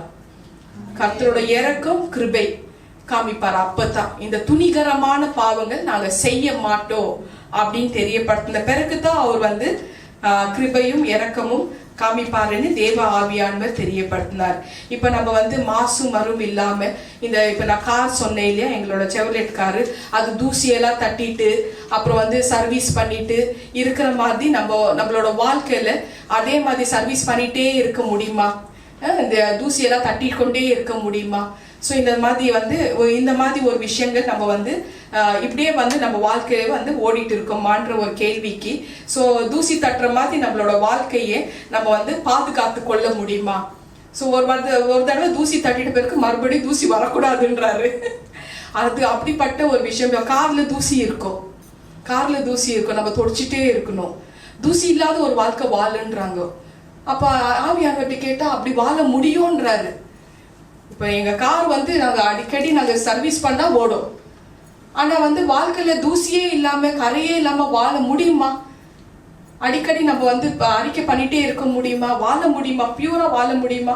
முடியும்னு சொல்றாரு ஆவியானவர். அதுக்கு ஒரு வழியும் சொல்றாரு. சோ இதுதான் நம்ம வந்து எல்லாருமே செய்யணுமா. 1 கொரிந்தியர் 6:11, நீங்கள் இயேசு கிறிஸ்துவோட நாமத்தினால கழுவப்பட்டீர்கள். 1 கொரிந்தியர் 6:11, நீங்கள் இயேசு கிறிஸ்துவோட நாமத்தினால் கழுவப்பட்டீர்கள், அவருடைய பரிசுத்த ஆவியினால கழுவப்பட்டீர்கள் என்று ஆவியானவர் தெரியப்படுத்துறாரு. அவருடைய நாமத்தினால கழுவப்பட்டீர்கள். இயேசு சொல்றாரு, என் நாமத்தினாலே நீங்க எதை கேட்டாலும் அதை நான் செய்வேன் தெரியப்படுத்துறாரு இல்லையா? என் நாமத்தினாலே நம்ம எதை கேட்டாலும் அதை நான் செய்வாரா? சோ அப்போ அவரோட நாமத்தை வைத்து ஒவ்வொரு நாளும் இந்த விஷயங்கள் நம்ம சொல்லணும்னு தேவன் தெரியப்படுத்துறாரு. ஏன்னா நம்மளோட சரீரம் தான் அவருக்கு சொந்தமானது. ஸோ இந்த சரீரத்தை வந்து நம்ம தேவனுக்கு சொந்தமானது இருந்ததுனால ஸோ சில விஷயங்கள், இந்த வேசித்தனம் விபச்சாரத்தனம் அதை விட்டுத்தான் ஆகணும்ன்றாரு தேவன். கட்டளைகள் மட்டும் வந்து மனப்பாடம் பண்ணிட்டாக்கா அது கிடையாது, அதை ஃபாலோ பண்ணணும் அப்படின்னு வந்து தெரியப்படுத்துறாரு. ஸோ அது இந்த வசனத்துல அடுத்த கீழே வாமா 13-14 அது வாசிமா. ஹல்லேலூயா. வயிற்றுக்கு போஜனமும் போஜனத்துக்கு வயிறும் ஏற்கும், ஆனாலும் தேவன் அதையும் அழிய பண்ணுவார். சரீரமோ வேசித்தனத்திற்கு அல்ல, கர்த்தருக்கோ உரியது, கர்த்தரும் சரீரத்துக்கு உரியவர். தேவன் கர்த்தரை எழுப்பினாரே, நம்மையும் தமது வல்லமையினாலே எழுப்புவார். ஆமென், ஆமென். சோ இந்த சரீரத்தை அப்படி வந்து பொக்கிஷமாக எல்லாரும் பாதுகாத்து கொள்ளணும்னு சொல்றார். வார்த்தையில பரிசுத்தமா இருக்கணுமா. வாலிப பிள்ளைகள், வாலிப பெண்கள், வாலிப ஆண்கள் இச்சையில பேசி மயக்கிறாங்க, ஃப்ளர்ட் பண்ணிட்டே இருக்கிறது. இதெல்லாம் வந்து துணிகரமான பாவங்கள் பட்டியல்ல வருது. ஏன்னா அந்த சரீரம் அவருக்கு சொந்தமான சரீரம்னு சொல்றார். சோ ஏன்னா அந்த சரீரத்தை உண்டாக்கினார் கிரியேட்டர் அவர் தானம்மா, அவர் தானே கிரியேட்டர், அவருக்கு தானே நம்ம சொந்தம். இல்லைன்னா சாப்பாடு சாப்பிட்டாலேயோ சரீரம் மண்ணுக்கு தான் போகும், எது பண்ணாலும் மண்ணுக்கு தான் போகும். அவர் உண்டாக்கின ஸ்பிரிட், ஆவி, சோல் அவர்கிட்ட தானே போகுது. அது சுத்தமா இருக்கணும்னு எதிர்பார்க்கிறார். ஹல்லேலூயா. யோவான் 14:14 படி அவரோட நாமத்தினால எது கேட்டாலும் அதை அவர் செய்வேன்னு சொல்ல அந்த வார்த்தை 100% உண்மைன்னு ஆவியானவர் தெரியப்படுத்துறாரு. ஒரு வழி இருக்கா, அவரோட நாமத்தை வைத்து ஒவ்வொரு நாளும் இரவும் பகலும் கொஞ்ச நேரம் நம்ம வந்து இறைவன்கிட்ட கொஞ்சம் டைம் ஒதுக்கி கொடுக்கணுமா. கொஞ்ச நேரம் தான், மணிக்கணக்கு இல்லமா. இரவும் பகலும் கொஞ்ச நேரம் நம்ம வந்து இறைவனுக்கு நம்மளோட வாழ்க்கையே ஒப்பு கொடுக்கணும். நம்ம வாழ்க்கையே அன்றாட அந்த நாள்ல என்ன நடந்ததுன்னு நம்ம வந்து ஆராய்ந்து பார்க்கணுமா. உங்களோட வாழ்க்கையில உள்ள குறைகளை ஆராய்ந்து பார்க்கணுமா. பரிசுத்த ஆவியை எல்லாருக்குமே கொடுத்திருக்கிறார். பரிசுத்த ஆவியை கொடுத்து எல்லாருக்கும் வைத்திருக்கிறார். அவரிடத்துல கேட்கணுமா. எப்போ பரிசுத்த ஆவியானவர் கொடுக்கிறார்னா நம்ம ஞானஸ்தானம் எடுத்த பிறகு தான் பரிசுத்த ஆவியானவர் கொடுக்கிறார். இதுதான் ரூல். எனக்கு வந்து ஞானஸ்தானம் நான் எடுத்த பிறகு தான் அந்த கிருபாதார வரங்கள்னால என்ன நிரப்பினார் இல்லையா, அதுதான் எனக்கு பண்ணார். சோ நம்ம ஞானஸ்தானம் எடுத்த பிறகு பரிசுத்த ஆவியானவரோட அபிஷேகம் நமக்கு கிடைச்சிடும். சோ அதுக்கப்புறம் வந்து அந்த ஞானஸ்தானம் எடுத்தவங்க எல்லாருக்குமே பரிசுத்த ஆவியானவரை கொடுத்திருக்கிறார். சோ அதை அவரை பயன்படுத்துங்க. சோ அவர்கிட்ட வந்து நம்ம அன்றாட கேட்கணுமா, ஆண்டவரே இன்று நான் செம்மையாக நடந்தேன்னா நான் ஒவ்வொருத்தருக்கிட்டையும் ஜெபம் பண்ணி முடிச்ச கையோட, டெலிவரன்ஸ் ஜெபம் முடிஞ்ச கையோட, நீங்க எல்லாம் வந்திருக்கீங்க, எல்லாரையும் நான் டெலிவரன்ஸ் பண்ணி இருக்கிறேன். ஒவ்வொருத்தருக்கும் ஜெபம் பண்ணி டெலிவரன்ஸ் பண்ண கையோட நான் உங்களுக்கு என்ன தெரியப்படுத்துறேன், மார்னிங் வந்து ஜெபம் பண்ணுங்க, ஏர்லி மார்னிங் எழுந்திரிச்சு ஜெபம் பண்ணுங்க. ஜெபம் பண்ணிட்டு ஹோலி வாட்டர் குடிச்சிட்டு நீங்க அன்றாட வாழ்க்கையில ஆரம்பிங்க. நீங்க என்ன பண்றீங்களோ பண்ணுங்க. Night before coming to bed, ஆண்டவரே இந்த நாள்ல நீங்க என்ன நல்லபடியா நடத்துனீங்க, உங்க மனசுல ஏதாவது சில காரியங்கள் சமாதானம் இல்லைன்னா ஆண்டவரே இந்த நாள்ல எனக்கு சமாதானம் இல்லை, நாளைக்கு அது வராதபடி காத்துக்கொள்ளுங்க. அது சொல்லித்தரனா இல்லையாமா, எல்லாருக்கும் சொல்லி கொடுத்திருக்கிற. இதைத்தான் நம்ம அன்றாட செய்யணும்னு இன்னைக்கு ஆவியானவர் உறுதிப்படுத்துறார். சோ ஆண்டவரே, இன்னைக்கு நான் செம்மையாக நடந்தேனா, செம்மையாக பேசினேனா, செம்மையான காரியங்கள் நான் செய்தேனா, நான் உங்களோட திட்டத்தின்படி நான் தெளிவாக நான் நடந்தேனா, உங்களோட திட்டத்தின்படி நான் கீழ்ப்படிந்தேனா, உங்களோட வார்த்தையின்படி நான் கீழ்ப்படிந்தேனா, உங்களோட விருப்பத்தின்படி நான் கீழ்ப்படிந்தேனா கேட்கணுமா? நம்ம அன்றாட கேட்கணுமா? கேட்கறக்குள்ள பரிசுத்த ஆவியானவர் அவர் திட்டமாக தெளிவாக நமக்கு காண்பிப்பாராம். பரிசுத்த ஆவியானவர் நீ என்னென்ன குறைகள் செஞ்சிருக்கிறேன்னு திட்டமாக தெளிவாக எவ்ரிடே காண்பிப்பார். மார்னிங் செஞ்சதுல ஈவினிங் நீங்க சப்மிட் பண்றதுக்குள்ள காமிப்பார். அதுக்கு கொஞ்சம் நேரம் தான், 1 hour 2 hour 3 hour எல்லாம் கிடையாது. உங்களோட ஸ்பிரிட் எந்த அளவுக்கு அறிக்கை பண்ண ஆரம்பிக்குதோ அப்பத்துல இருந்தே கணக்கு வச்சுக்கோங்க. ஓ, டாக்டர் சுமிதா சொல்லிட்டாங்க, சரி சொல்லுங்க, எவ்வளவு நேரம் உட்கார்ந்து சொல்லுங்க, எப்படி தியானம் பண்ணுங்க சொல்லுங்க, இது எப்படி பண்ணணும் சொல்லுங்க, நான் உங்களை மாதிரி கூட சீக்கிரம் நான் நெருங்கணும் ஆண்டவர்கிட்ட சொல்லுங்க. ஏப்பா, இது ஒரு கிஃப்ட்மா. அந்த கிஃப்ட் எல்லாருக்குமே கொடுத்திருக்காரு. கேட்கிறவன் எவனும் பெற்றுக்கொள்வார், இல்லையாம்மா? சோ அந்த மாதிரி அந்த கிஃப்ட். சோ எனக்கு என்ன மாதிரி ஆகணும் எனக்கு இந்த கிஃப்ட் கொடுக்கறதுக்கு முன்னாடி வேற ஒரு 2 விஷயமா கொடுத்திருக்கிறாரு. 2 இழப்ப கொடுத்திருக்கிறாரு, தலையில 1 கிலோ கியூமர் கொடுத்திருக்கிறாரு. அப்ப என்ன மாதிரி ஆகணும்னா நீங்க அப்படியே ஆகணும். பரவாயில்லையா? நான் I am already paid for you. உங்களெல்லாம் என்னோட எனக்கு ஒரு கூட்டத்தை கொடுத்திருக்கிறாரு. நான் உங்களை நடத்தணும். ஏன் மாதிரி நீங்க ஆகக்கூடாதுன்னு விருப்பப்படாதீங்க. இயேசு மாதிரி ஆகணும். நான் இயேசு மாதிரி ஜெபம் பண்ணணும். நான் இயேசு மாதிரி மன்றாடி ஜெபம் பண்ணணும் பிதா கிட்ட. நான் இயேசு மாதிரி பேசணும். நான் இயேசு மாதிரி நான் நடக்கணும். அவரோட பார்வை, அவரோட பேச்சு போல நான் மாறணும். இப்படிதான் உங்களோட ஜெபமாக இருக்கணும். ஒரு அம்மா சொல்றாங்க வேற ஒரு நாட்டுல இருந்து, உங்களை மாதிரி நான் ஃபாஸ்டிங் பண்ணி ஜெபம் பண்ணோம், ஆனா நான் என்னால முடிய மாட்டேன், நான் டீ குடிச்சிட்டேன்.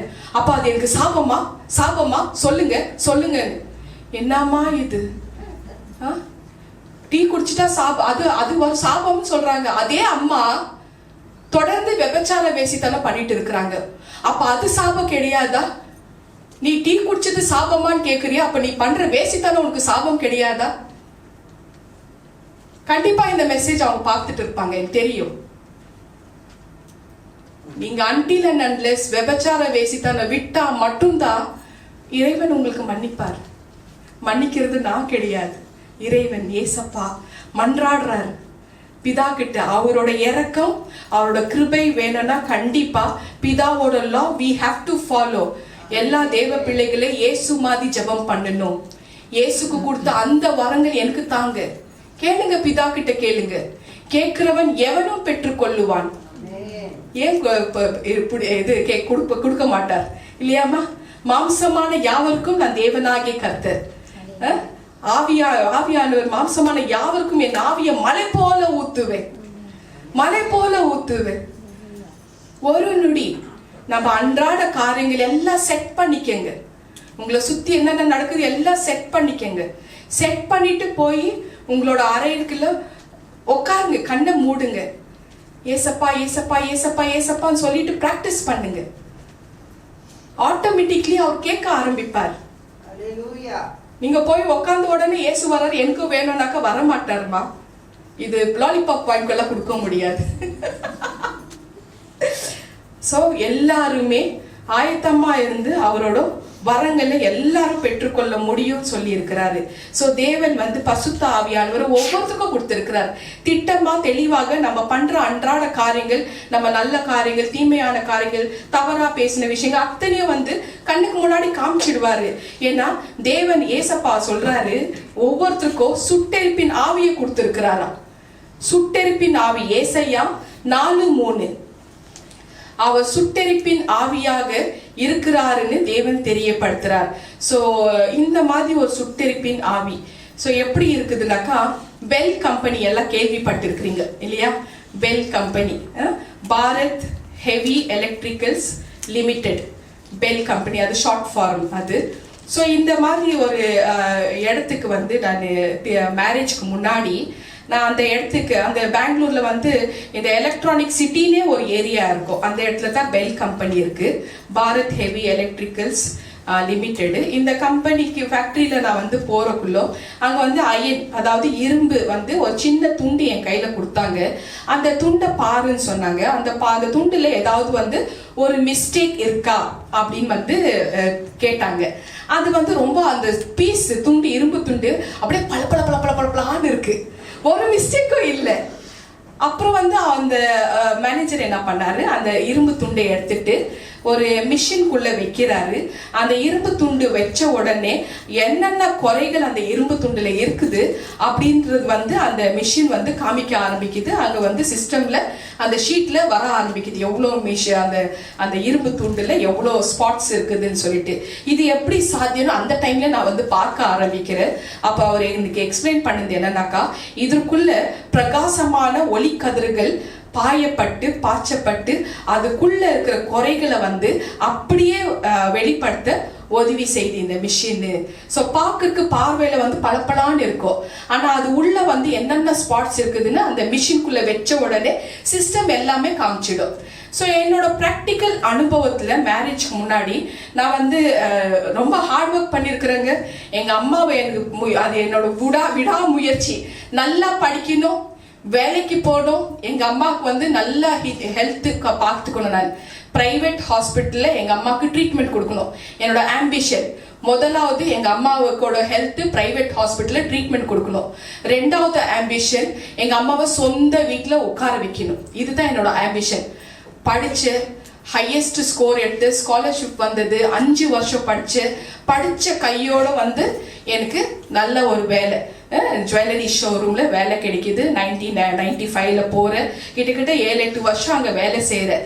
2002ல வந்து எனக்கு நான் முதல்ல ஆரம்பிச்சது வந்து கோல்டுல இருந்து ஆரம்பிக்கிறேன், அப்புறம் ஜெம் ஸ்டோன்ஸ், கடைசியா டைமண்ட் தான் ஹையஸ்ட் ப்ரெஷியஸ் ஸ்டோன், அதுதான். ஸோ அந்த டைமண்ட் அதை கிளாரிட்டி செக் பண்ணோம். ஸோ 4 C's, கட்டு, கலர், கிளாரிட்டி, கேரட், வெயிட், அதை வச்சு நாங்கள் செக் பண்ணோம். ஸோ ஐ கிளாஸ்ல நாங்கள் அதை செக் பண்றதுக்குள்ள அதுக்குள்ள என்னென்ன ஸ்பாட் இருக்குது, கிளாரிட்டியில எவ்வளோ இன்க்ளூஷன்ஸ் இருக்கு எங்களுக்கு தெரிய வரும். அந்த டைமண்ட் எடுத்து அந்த மிஷின்ல வச்ச உடனே அதுல சார்ட் வரும், என்னென்ன ஸ்பாட் இருக்குது, எப்படிப்பட்ட ஒரு விஷயம்ன்றது கிளியரா தெளிவாக வந்துடும்.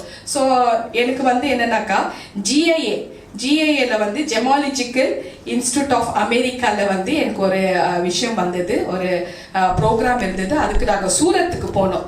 சூரத்துக்கு போய் அங்க டைமண்ட் ஐடென்டிஃபிகேஷன் அண்ட் கிரேடர்ன்ற ஒரு சர்டிபிகேட், என் கூட ஒரு சீனியரும் வந்தாரு, நானு அவர் தான் வந்து செலக்ட் ஆனோம். அவர் வந்து எக்ஸ்பீரியன்ஸ், நான் வந்து அப்போ ட்ரெயினரு, ஆனா வெல் ட்ரெயின்டு. ஏன்னா என்னோட ஆம்பிஷன் எங்க அம்மாவுக்கு வீடு கட்டணும். ஸோ அதில் வந்து நான் சர்டிஃபிகேட், டைமண்ட் கிரேடர்ன்ற ஒரு சர்டிஃபிகேட் எனக்கு அப்போ வந்து கிடைச்சது. அதை வச்சு நல்லா சம்பளம் உயர்த்தினாரு, வீடியோ கட்டி கொடுத்துட்டேன் எங்கள் அம்மாவுக்கு. ஹல்லேலூயா. ஸோ இது ஏன் சொல்றேன்னா, இந்த கல் வந்து நம்ம பார்க்கறதுக்குள்ள பளபளன்னு இருக்கும், ஆனால் அந்த மிஷின்ல வச்ச பிறகு அதோட கிளாரிட்டி எங்களுக்கு வரும். ஸோ டாப் வந்து FN ஃப்ளாலெஸ், ஸோ அந்த எண்டு முடிக்கிறது வந்து IS இன்க்ளூஷன் 1 2 3 வரைக்கும் வரும், இன்க்ளூஷன் 3. ஸோ அது கிளாரிட்டி செக் பண்றதுக்குள்ள எங்களுக்கு தெரிய வரும், அது வெயிட் பார்ப்போம். ஸோ இது இப்படிப்பட்ட ஒரு விஷயம் எங்களுக்கு தெரிஞ்சதுனால, ஸோ அந்த மாதிரி ஃப்ளாலெஸ்ஸா நம்ம எல்லாரும் இருக்கணும்னு இறைவன் விருப்பப்படுறார், ஆவியானவர் விருப்பப்படுறார். பியூரா இருக்கணுமா, ஒரு கரை ஸ்பாட் கூட இருக்கக்கூடாதா. ரீசெண்டா நம்ம பிரிசிலாவோட வெட்டிங்கு ஆண்டவர் என் மூலமா நடத்தினாரு. நம்ம பிரிசிலா வந்து ஒரு 5 to 6 years ஓல்டு இருக்கிறக்குள்ளோ அவங்க அப்பா அப்போ உயிரோடு இருந்தாரு. அவங்க அப்பாவோட ஆசை என்னன்னாக்கா, மகளுக்கு வந்து திருமணம் கட்டணும். அந்த டைம்லயே அவர் வந்து கேஷு, நகை நட்டு, அப்புறம் வந்து வீடு வாசல் அத்தனையும் ஏற்பாடு பண்ணி வச்சுட்டார். இப்போ வந்து அவங்க அப்பா வந்து அந்த டைம்ல அவர் she was 5 to 6 years old, இறந்துடுறாரு. ஸோ இப்போ வந்து லாஸ்ட் இயர் என் மூலமா ஆண்டவர் வந்து திருமணம் பண்ணி வச்சாரு. ஸோ இப்போ அந்த குடும்பம் வந்து ஒரு விஷயத்த வந்து டிஸ்கஸ் பண்ணி, அவங்க அப்பா ஆசைப்படி ஜுவல்ஸை வந்து பழைய ஜுவல்ஸு அதை வந்து மாற்றி அவங்க அப்பா ஆசைப்படி பொண்ணுக்கு செயின் வாங்கி போடணும், தாலி செயின் வாங்கி போடணுன்ற ஒரு முடிவுக்கு வராங்க. எனக்கும் தெரியப்படுத்துறாங்க, நானும் போறேன் அவங்க கூட. போன கையோட ஒரு எக்ஸாம்பிளா சொல்றேன். ஒரு 20 கிராம்ஸ் கோல்டு, 20 கிராம்ஸ் பழைய கோல்டு, அதுல வந்து சிந்தட்டிக் ஸ்டோன்ஸ், நார்மல் சாதா ஸ்டோன்ஸ், சிந்தட்டிக் ஸ்டோன்ஸ், அது வந்து இதா இருந்தது.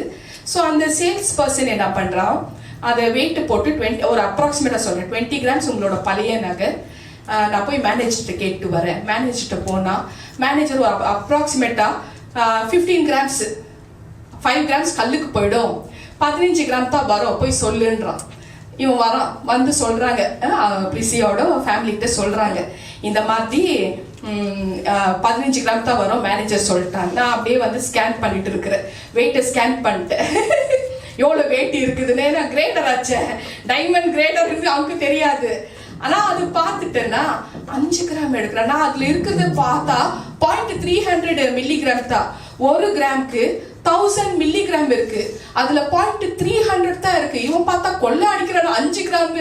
நம்ம மக்களுக்கு ஒண்ணு தெரியல, நானும் ஒண்ணு சைலண்டா இருக்கிறேன். நான் சொல்றேன் அவருக்கு, தம்பி நீ போய் கல்லெல்லாம் எடுத்துட்டு நீ வந்து வெயிட் போடுப்பான்ற. அவன் என்ன சொல்றானா, இல்ல இல்ல ஐயோ கல்லெல்லாம் எடுத்துட்டா 7 கிராம் வரைக்கும் போயிடும், எதுக்கு ரிஸ்க் எடுக்கிறீங்க, 5 கிராம் அப்ராக்சிமேட்டா நம்ம போட்டுட்டு இருக்கிறோம் அப்படின்னு எல்லாம் பேசுறான். ஏதோ ஆஸ் அ சேல்ஸ் பர்சன் அவன் முயற்சி பண்ண. நான் ஒரே ஒரு விஷயம் சொன்னேன், தம்பி எல்லாம் எடுத்துட்டு கொண்டு வா அப்படின்னு சொன்னேன்.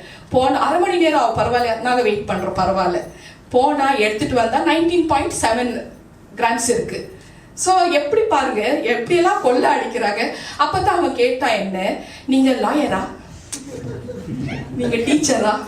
நம்ம பசங்க அந்த டைம்ல அவங்க டாக்டரு, அவங்க ஜட்ஜு, அதாவது சொல்றாங்க. அப்ப டீல் எல்லாம் முடிஞ்சது, எல்லாம் முடிச்ச பிறகு அவ சொன்னேன், நான் டைமண்ட் கிரேடர்ப்பா. ஐயோ முதலே சொல்லியிருந்தா இவ்வளோலாம். இது ஏன் சொல்றேன்னாக்கா, ஸோ ஒவ்வொரு ஸ்டோன்ஸை பார்க்கறக்குள்ள நம்மளுக்கு அதுல எவ்வளவு வெயிட் என்ன ஏதுன்னு தெரியும். இன்ஃபேக்ட் டைமண்ட்லயே பார்க்கறக்குள்ள செக் பண்றக்குள்ள நம்மளுக்கு அது ஸ்பாட்டுங்க தெரிஞ்சிடும். அந்த மாதிரி பல பல பல பலன்னு நம்மளோட வாழ்க்கை இருக்கணுமா பசுத்த ஆவியானவர் எதிர்பார்க்கிறாரு. சும்மா வந்து நம்ம போய் தொடர்ந்து 4-5 புருஷனை கட்டிட்டே போயிட்டு இருந்தாக்கா, 1-2 அப்படியே கட்டி மாத்தி மாத்தி மாத்தி மாத்தி மாத்தி மாத்தி அது வாழ்க்கை துணையா? இந்த பக்கம் ஒரு புருஷன் இருக்கணும், இந்த பக்கம் இன்னொரு லிவிங் பார்ட்னரா? பிரசன்ட் நடந்துட்டு இருக்கிற விஷயத்த நான் சொல்லிட்டு இருக்கிறேன், பழைய காலால இல்ல, இப்போ ரைட் நவ் நடந்துட்டு இருக்கிற விஷயம். புருஷன் வந்து தனியா இருப்பானா, டைவர்ஸ் ஆயிடுச்சா, ஆனா அவங்க கிட்ட இருந்து எல்லாமே வேணுமா, இவங்க வந்து 2-3 பார்ட்னரா வச்சுப்பாங்களா? சொன்னது ஒண்ணு, ஆனா நம்ம பார்த்தது 4-5 இருக்கு. அது ஒரு வாழ்க்கையா? ஆனா ஏசப்பா மன்னிச்சிடுவார், பரவாயில்ல மன்னிச்சிடுவார். நெவர்ன்றாரு ஹோலி ஸ்பிரிட். பரிசுத்தமா இருக்கணுமா, அந்த டாப் கிரேட்ல இருக்கணுமா. நம்ம FL ஃப்ளாலெஸ் வந்து டாப் கிரேட், அந்த கிரேட்ல இருக்கணுமா. பல பல பலான்னு மட்டும் இருக்கக்கூடாதா, உள்ள கூட கிளியரா இருக்கணுமா.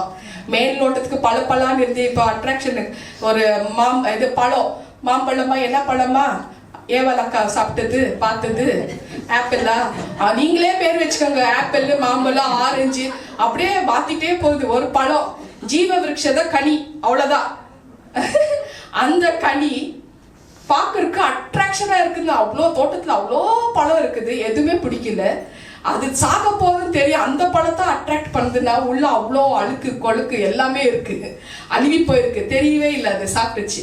ஸோ மாதிரி பல பலன்னு அட்ராக்ஷனை மட்டும் இருக்கக்கூடாது, உள்ள நல்லா இருக்கணும், சொத்தை இல்லாம இருக்கணும், பூச்சி இல்லாம இருக்கணும் அப்படின்னு வந்து தேவன் வந்து நம்ம கிட்ட எதிர்பார்க்கிறார். யோவான் 14ஆம் அதிகாரத்துல 16-17 வசனத்தின்படி அவர் உங்களுக்குள் தங்கி, யோவான் 14, John 14th chapter 16-17, அவர் உங்களுக்குள் தங்கி உங்களோட இருப்பதினால் நீங்கள் அவரை அறிவீர்கள், உலகம் அவரை அறியாது. அப்படித்தானமா, அவர் உங்களுக்கு காண்பிப்பார் அப்படின்னு வந்து இந்த வார்த்தையில தெரியப்படுத்துறார் ஆவியானவர். அவர் நமக்குள்ள தங்கி இருப்பாரு, உலகத்துக்கு தெரியாது, ஆனா நமக்கு தெரியும் அவர் இருக்கிறார், நமக்குள்ள இருக்கிறாருன்னு நமக்கு தெரியும். அந்த நாளில நீங்க பேசின கூடுதலான வார்த்தைகளை காமிப்பாரா. ஒரு நாள்ல நீங்க பேசின கூடுதலான வார்த்தைகள், எக்ஸ்ட்ரா வார்த்தைகள், லூஸ் டாக்ஸ் வாங்க இங்கிலீஷ்ல, அது உப்புக்கும் இல்ல காரத்துக்கும் இல்ல, லூஸ் டாக்ஸ், தேவையில்லாதது. மனசுக்கு வந்து மனசுக்கு வந்ததெல்லாம் பேசிட்டு இருக்க, ஒரு பிரயோஜனமே இல்லை, டைம் வேஸ்ட். சோ நீங்க அன்னைக்கு பேசின கூடுதலான வார்த்தைகளை அவர் வந்து காமிப்பாரா. ஏன்னா நமக்குள்ள பரிசுத்த ஆவியானவர் தங்கி இத காமிப்பாரா. தவறாக பேசின வார்த்தைகளை காமிப்பாரா, நிகப்படுத்தி பேசின வார்த்தைகளை காமிப்பாரா, நீங்கள் போகாத இடத்தை போனதை சுற்றி காமிப்பாரா, அட்ரஸ் பண்ணியே காமிப்பாரா. நீங்க போகாத இடத்தை நீங்க போனதை சுற்றி காமிப்பாரா. சோ இந்த காட்சிகளை அப்படியே நம்ம கண்ணுக்கு முன்னாடி கொண்டு வந்து அப்படியே நிறுத்துவாரா. இதுதான் ஹோலி ஸ்பிரிட். ஹல்லேலூயா. சோ அப்படியே வந்து அந்த காட்சியை காமிப்பாரா. நீங்க பொய் சாட்சி பேசினது காமிப்பாரா, திருடுற விஷயத்தை காமிப்பாரா, பொய் பேசுனது அது அத்தனையும் வந்து காமிப்பாரா. சோ இந்த மாதிரி இறைவன் கிட்ட நம்ம வந்து எல்லாரும் ஒவ்வொருத்தரும் ஒரு நான் கேட்டுக்கணும் அவர்கிட்ட, என்னை பத்தி தெரியப்படுத்துங்க. ஏன்னா உன்னை பத்தி நீ தான் வந்து நான் இந்த நாள்ல என்ன நடந்தது, கண்ணை மூடி பாரு என்னென்ன நடந்தது, அப்படியே காமிப்பார். ஹல்லேலூயா. எல்லாருமே இந்த நாள்ல ஆவியானவர்கிட்ட கேட்கணுமா, இந்த மாதிரி ஆண்டவரே இயேசு கிறிஸ்துவின் நாமத்தினாலே நான் கெஞ்சுகிறேன் அப்படின்னு வந்து ஆவியானவர் அழகா சொல்லி கொடுப்பார். ஏசப்பாக்கிட்ட இப்படி நம்ம கெஞ்சணுமா, ஏசப்பா கிட்ட இந்த மாதிரி ஒரு நாள் இந்த வார்த்தை கொண்டு நம்ம கெஞ்சணுமா. ஏசப்பா என் ஆண்டவரே இயேசு கிறிஸ்து நாமத்தினாலே நான் கெஞ்சுகிறேன், இனி இவைகளை நான் செய்ய மாட்டேன், எனக்கு பலத்தை தாரும் அப்படின்னு வந்து நம்ம கேட்கணுமா. ஒவ்வொரு நாளும் அந்த மாதிரி கேட்கணுமா. டுடே இப்படிப்பட்ட ஒரு அறிக்கை நம்ம எல்லாருமே பண்றதுனால அவர் வந்து ஒரு நாளும் நம்மளை வந்து தூக்கி போட மாட்டாராம். இந்த அறிக்கை பண்றதுனால நம்மளை தூக்கி போட மாட்டாரு. அவர் வந்து மனதுருகி உங்களுக்காக இரக்கத்தை தருவாரு. ஆனா மீண்டும் மீண்டும் அதே பாவத்தை செய்யக்கூடாது. சோ அதுவும் வார்னு கூட பண்றாரு. சோ யாராவது இந்த மாதிரி ஒரு விஷயத்த பண்ணாக்கா தயவு செஞ்சு பண்ணாதீங்க. பரிசுத்த ஆவியானவரை கொண்டு ஒத்தாசையை நாண்டணுமா. ஹோலி ஸ்பிரிட் சொல்றார், ஆவியானவர் தெரியப்படுத்துறார். பரிசுத்த ஆவியானவரை கொண்டு ஒத்தாசை நாடணுமா. எங்களை வந்து இந்த மாதிரி துணிகரமான பாவங்கள் செய்யாத படிக்கு எங்களுக்கு அதை மேற்கொள்ளும் வல்லமை தாங்க ஆண்டவரேன்னு கேட்கணுமா. மேற்கொள்ளும் வல்லமை அது தாங்க ஆண்டவரே நம்ம கேட்கணுமா. நமக்கு வந்து வேத புக்கு தாங்க பட்டயம், இதுதான் நமக்கு பட்டயம். தேவனுடைய வார்த்தை நம்மளுடைய குறைகள் எல்லாம் காண்பிக்கும். தேவனோட வார்த்தைகள் தான் நம்ம வாசிக்க நம்மளோட குறைகளை வந்து காண்பிக்கும். ஹெப்ரேயர்கள் நிறுவனம் 4:12 தேவனுடைய வார்த்தையானது, ஹெப்ரூஸ் 4:12 தேவனுடைய வார்த்தையானது ஜீவனும் வல்லமை உள்ளதாயும் இருபுறமும் கருக்குள்ள எந்த பட்டயத்திலும் கருக்கானதாயும் ஆத்மாவையும் ஆவியையும் அணுக்களையும் ஊனையும் பிரிக்கத்தக்கதாக உருவ குத்துகிறதாயும் இருதயத்தின் நினைவுகளையும் யோசனைகளையும் வகை அறுக்கிறதாயும் இருக்கிறது. இருபுறமும் கருக்குள்ள பட்டயம் ஹோலி பைபிள் தான். எவ்ரிடே வாசிக்கணுமா. ஹோலி பைபிள் எவ்ரிடே வாசிக்கணுமா. ஒவ்வொரு நாளும் இந்த பட்டயத்தை பயன்படுத்தணும்னு ஆவியானவர் தெரியப்படுத்துறார். இந்த பட்டயத்தை நம்ம ஒவ்வொரு நாளும் பயன்படுத்த வேணும் சொல்றாரு. வேதத்தை அனுதினமும் வாசிக்க வேணும். வழிகள் இப்போ அதுக்கு துணிகரமான பாவங்கள் செய்யாத படிக்கு என்ன வழிகள், வேதத்தை அனுதினமும் வாசிக்கணுமா. மிகவும் மிகவும் அவசியமாது. So none of you can be strong unless you are strong on God's words. So யாருமே வந்து தேவனோட வார்த்தையில நம்ம பலம் இல்லாமல் போனா நம்மளுடைய ஆன்மீக வாழ்க்கையில பலம் உள்ளவராக இருக்கவே முடியாதா. தேவனோட வார்த்தையில பலம் இல்லைன்னா ஆன்மீக வாழ்க்கையில பலமே இருக்காதா. தேவனோட வார்த்தைகளை மனப்பாடம் பண்ணுங்க. அந்த வார்த்தை படிச்சு மனப்பாடம் பண்ணி மனசுல வச்சுக்கோங்க. அதுலயே நமக்கு பலன் இல்லை. ஆன்மீக வாழ்க்கை மற்றும் உங்களை மாதிரி வேணும்னு கேட்டாக்கா கலக்காமட்டையா வாங்கி கொடுக்கறதுக்கு. அப்ப கட்டியோ கொடுத்தாரு, அது வாங்கிக்கிறியா?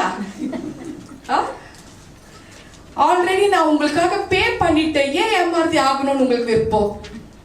எவ்வளோ கால்ஸ் எனக்கு, எவ்வளோ கால்ஸ். ஒவ்வொருத்தருக்கும் பரிசுத்த ஆவியானவர் கொடுத்திருக்கிறார். ஒவ்வொரு வீட்டுக்கும் ஹோலி பைபிள் இருக்கு. அனுதினமும் வார்த்தைனால பேசுறாரு அவரு. பேசும் தெய்வம். பேசுறது இல்லையா? பேச ஆரம்பிங்க, பேசிட்டே இருங்க, பேசிக்கொண்டே இருங்க. கண்டிப்பா அவர் ஏன் வந்து பேச மாட்டார்? பேசாம இருக்கிற தேவனை நம்ம வந்து வணங்கவே மாட்டோம். அவர் தான் பேசுற தேவனாச்சு. மெடிடேட் பண்றது கஷ்டமா இருக்கு, நீங்க பண்ற மாதிரி பண்ணணும். எல்லாமே எனக்கு செட் பண்ணி கொடுத்திருக்கிறார் இறைவன், டிஸ்டர்பன்ஸ் இல்லாதபடி. அந்த ரூமுக்குள்ள போய் நான் என்ன பண்றேன், எனக்கு சொந்தமா நான் ஜெபம் பண்ணதே கிடையாதுங்க. பிரேயர் ரிக்வெஸ்ட் எடுத்து அடுத்தவங்களுக்காக ஜெபம் பண்ணுவோம். அப்படி பண்ண பாருங்க, பேசுவாரு. பாரத்தோட அடுத்தவங்களுக்காக ஜெபம் பண்ணுங்க. ஒரு கேஸ் எடுத்தனா 8 மணி நேரம் நான் செலவு பண்ண உங்களால முடியுமா? ஏன் மாத்தி ஏன் ஆகணும்னு விருப்பப்படுறீங்க? ஏசு மாத்தி ஆகணும்னு விருப்பப்படுங்க. 8 மணி நேரம் 10 மணி நேரம் ஒரு கேஸ் எடுத்து நான் வந்து செலவழிக்கணும். நீங்களும் அப்படி செய்யணும்னா நிறைய பேர் வேலைக்கு போறவங்க எல்லாம் இருக்கிறாங்க. அப்ப புவாக்கு என்ன பண்ணுவீங்க? 30 லட்சம் ஜனங்கள்ல இஸ்ரவேல் மக்களை மோசேன் வழி நடத்தினார் இல்லையாம்மா? 30 லட்சம் ஜனங்கள்கிட்ட பேசினாரா? மோசேட்ட தானே பேசினாரு. எது இருந்தாலும் அவர்கிட்ட தானே கம்யூனிகேட் பண்றாரு. அப்படித்தானே இன்னைக்கும் நடந்துட்டு இருக்கு. ஹல்லேலூயா. அனுதினமும் வேத வாசிக்கிறது மூலமா தான் அவர் வந்து பேசுவாருன்னு தெரியப்படுத்தி இருக்கிறார். சோ தேவனுடைய வார்த்தையில நம்ம வந்து பலம் இல்லாமல் இருந்தால் ஆவிக்குரிய வாழ்க்கையில, ஆன்மீக வாழ்க்கையில பலம் உள்ளவராக இருக்கவே முடியாதுன்னு தேவன் தெரியப்படுத்துறார். யாராவது நம்ம வீட்டுக்கு வந்துட்டு ஒருத்தர் யாராவது சொல்லிட்டாக்கா போதும், ஐயோ உங்க வீட்டுல யாரும் செய்வினை வச்சிட்டாங்கன்னா அப்படியே நம்பிடுவோம். நம்ம அப்படியே நம்பிடுற ஜனங்க அப்படியே நம்பிடுவாங்க. 2018 இருந்து பிரதருக்கு, ஜெஃப்ரி பிரதருக்கு எல்லாரும் சொன்ன, அவர் பார்த்த லைஃப்ல பார்த்த அத்தனை பேரும் உங்களுக்கு செய்வினே செய்வினே செய்வினே செய்வினே அப்படிதான் சொல்லிட்டு இருந்தாங்க. பேங்க் பேலன்ஸே ஜீரோவா இருக்குது. எப்படி அவங்க செய்வினே? அவங்களுக்கு செய்வினை பண்ணி அவங்களுக்கு சம்பாதிக்க வேண்டிய அவசியமே இல்லை. யாரும் எங்களுக்கு எதிரி வர இல்லைன்னு இந்த பலிபீடத்துல சொல்றாரு. அவர் பேசினா அன்னைக்கு வார்த்தை எல்லாம் எவ்வளவு ட்ரூவா இருந்தது தெரியுமா? அப்பதான் இந்த கேஸ் என்கிட்ட வந்தக்குள்ள சத்தியத்தை தெரியப்படுத்தினேன். இப்ப தேவைப்படுறது அந்த குடும்பத்துக்கு இறைவனோட இரக்கம் மட்டும்தான், இரக்கம் மட்டும்தான், வேற ஒண்ணுமே இல்லை. சோ இந்த மாதிரி யாராவது வீட்டுக்கு வந்து ஆண்டவர் என்கிட்ட ஆவியானவர் தெரியப்படுத்தலாம் அப்படியே பேசுவாங்க ஜனங்க. ஆவியானவருக்கு எனக்கு இப்படி வந்து சொல்லி எனக்கு உங்க வீட்டுக்கு அனுப்பி விட்டு இருக்கிறாரு, உங்க தம்பி உங்க அக்கா உங்களுக்கு செய்வினை பண்ணிட்டாங்க பிரதர் அப்படின்னு சொன்னோடனே அவங்க புஷ்ன்னு ஆயிடுவாங்க, அப்படியே ஆயிடுவாங்க. சோ அதெல்லாம் we should not believe என்றாரு. சோ ஒன்ஸ் வந்து நம்ம இறைவனை நோக்கி, ஏன்னாக்கா இந்த வார்த்தையில நம்மளுக்கு பலன் இல்லாததுனால தான் இந்த மாதிரி எல்லாம் காரியம் நம்ம நம்பிட்டு இருக்கிறோம். யாராவது செய்வினை சொல்றாங்க, அப்ப வார்த்தையில நம்பிக்கை இல்லை உனக்கு. சோ ஒரு அம்மா வந்து இப்படியாக, ஒரு மதுரையில ஒரு அம்மா எனக்கு இப்படியாக வாட்ஸ்அப் டெக்ஸ்ட் அனுப்புறாங்க, பிரேயர் ரிக்வெஸ்ட். சோ அவங்களுக்கு ஜெபம் பண்ணி 6 மாசம் ஆயிடுச்சு. டெலிவரன்ஸ் ஜெபம் பண்ணங்க, வீடியோ கால்ல டெலிவரன்ஸ் ஜெபம் பண்ற, ஜெபம் பண்ண கையோட அவங்களுக்கு 6 மாசம் கழிச்சு தான் அவங்களுக்கு ரீசெண்டா last week WhatsApp long message போடுறாங்க. அது என்ன மெசேஜ் நான் வந்து பொறுமையா வந்து படிக்கிறேன்.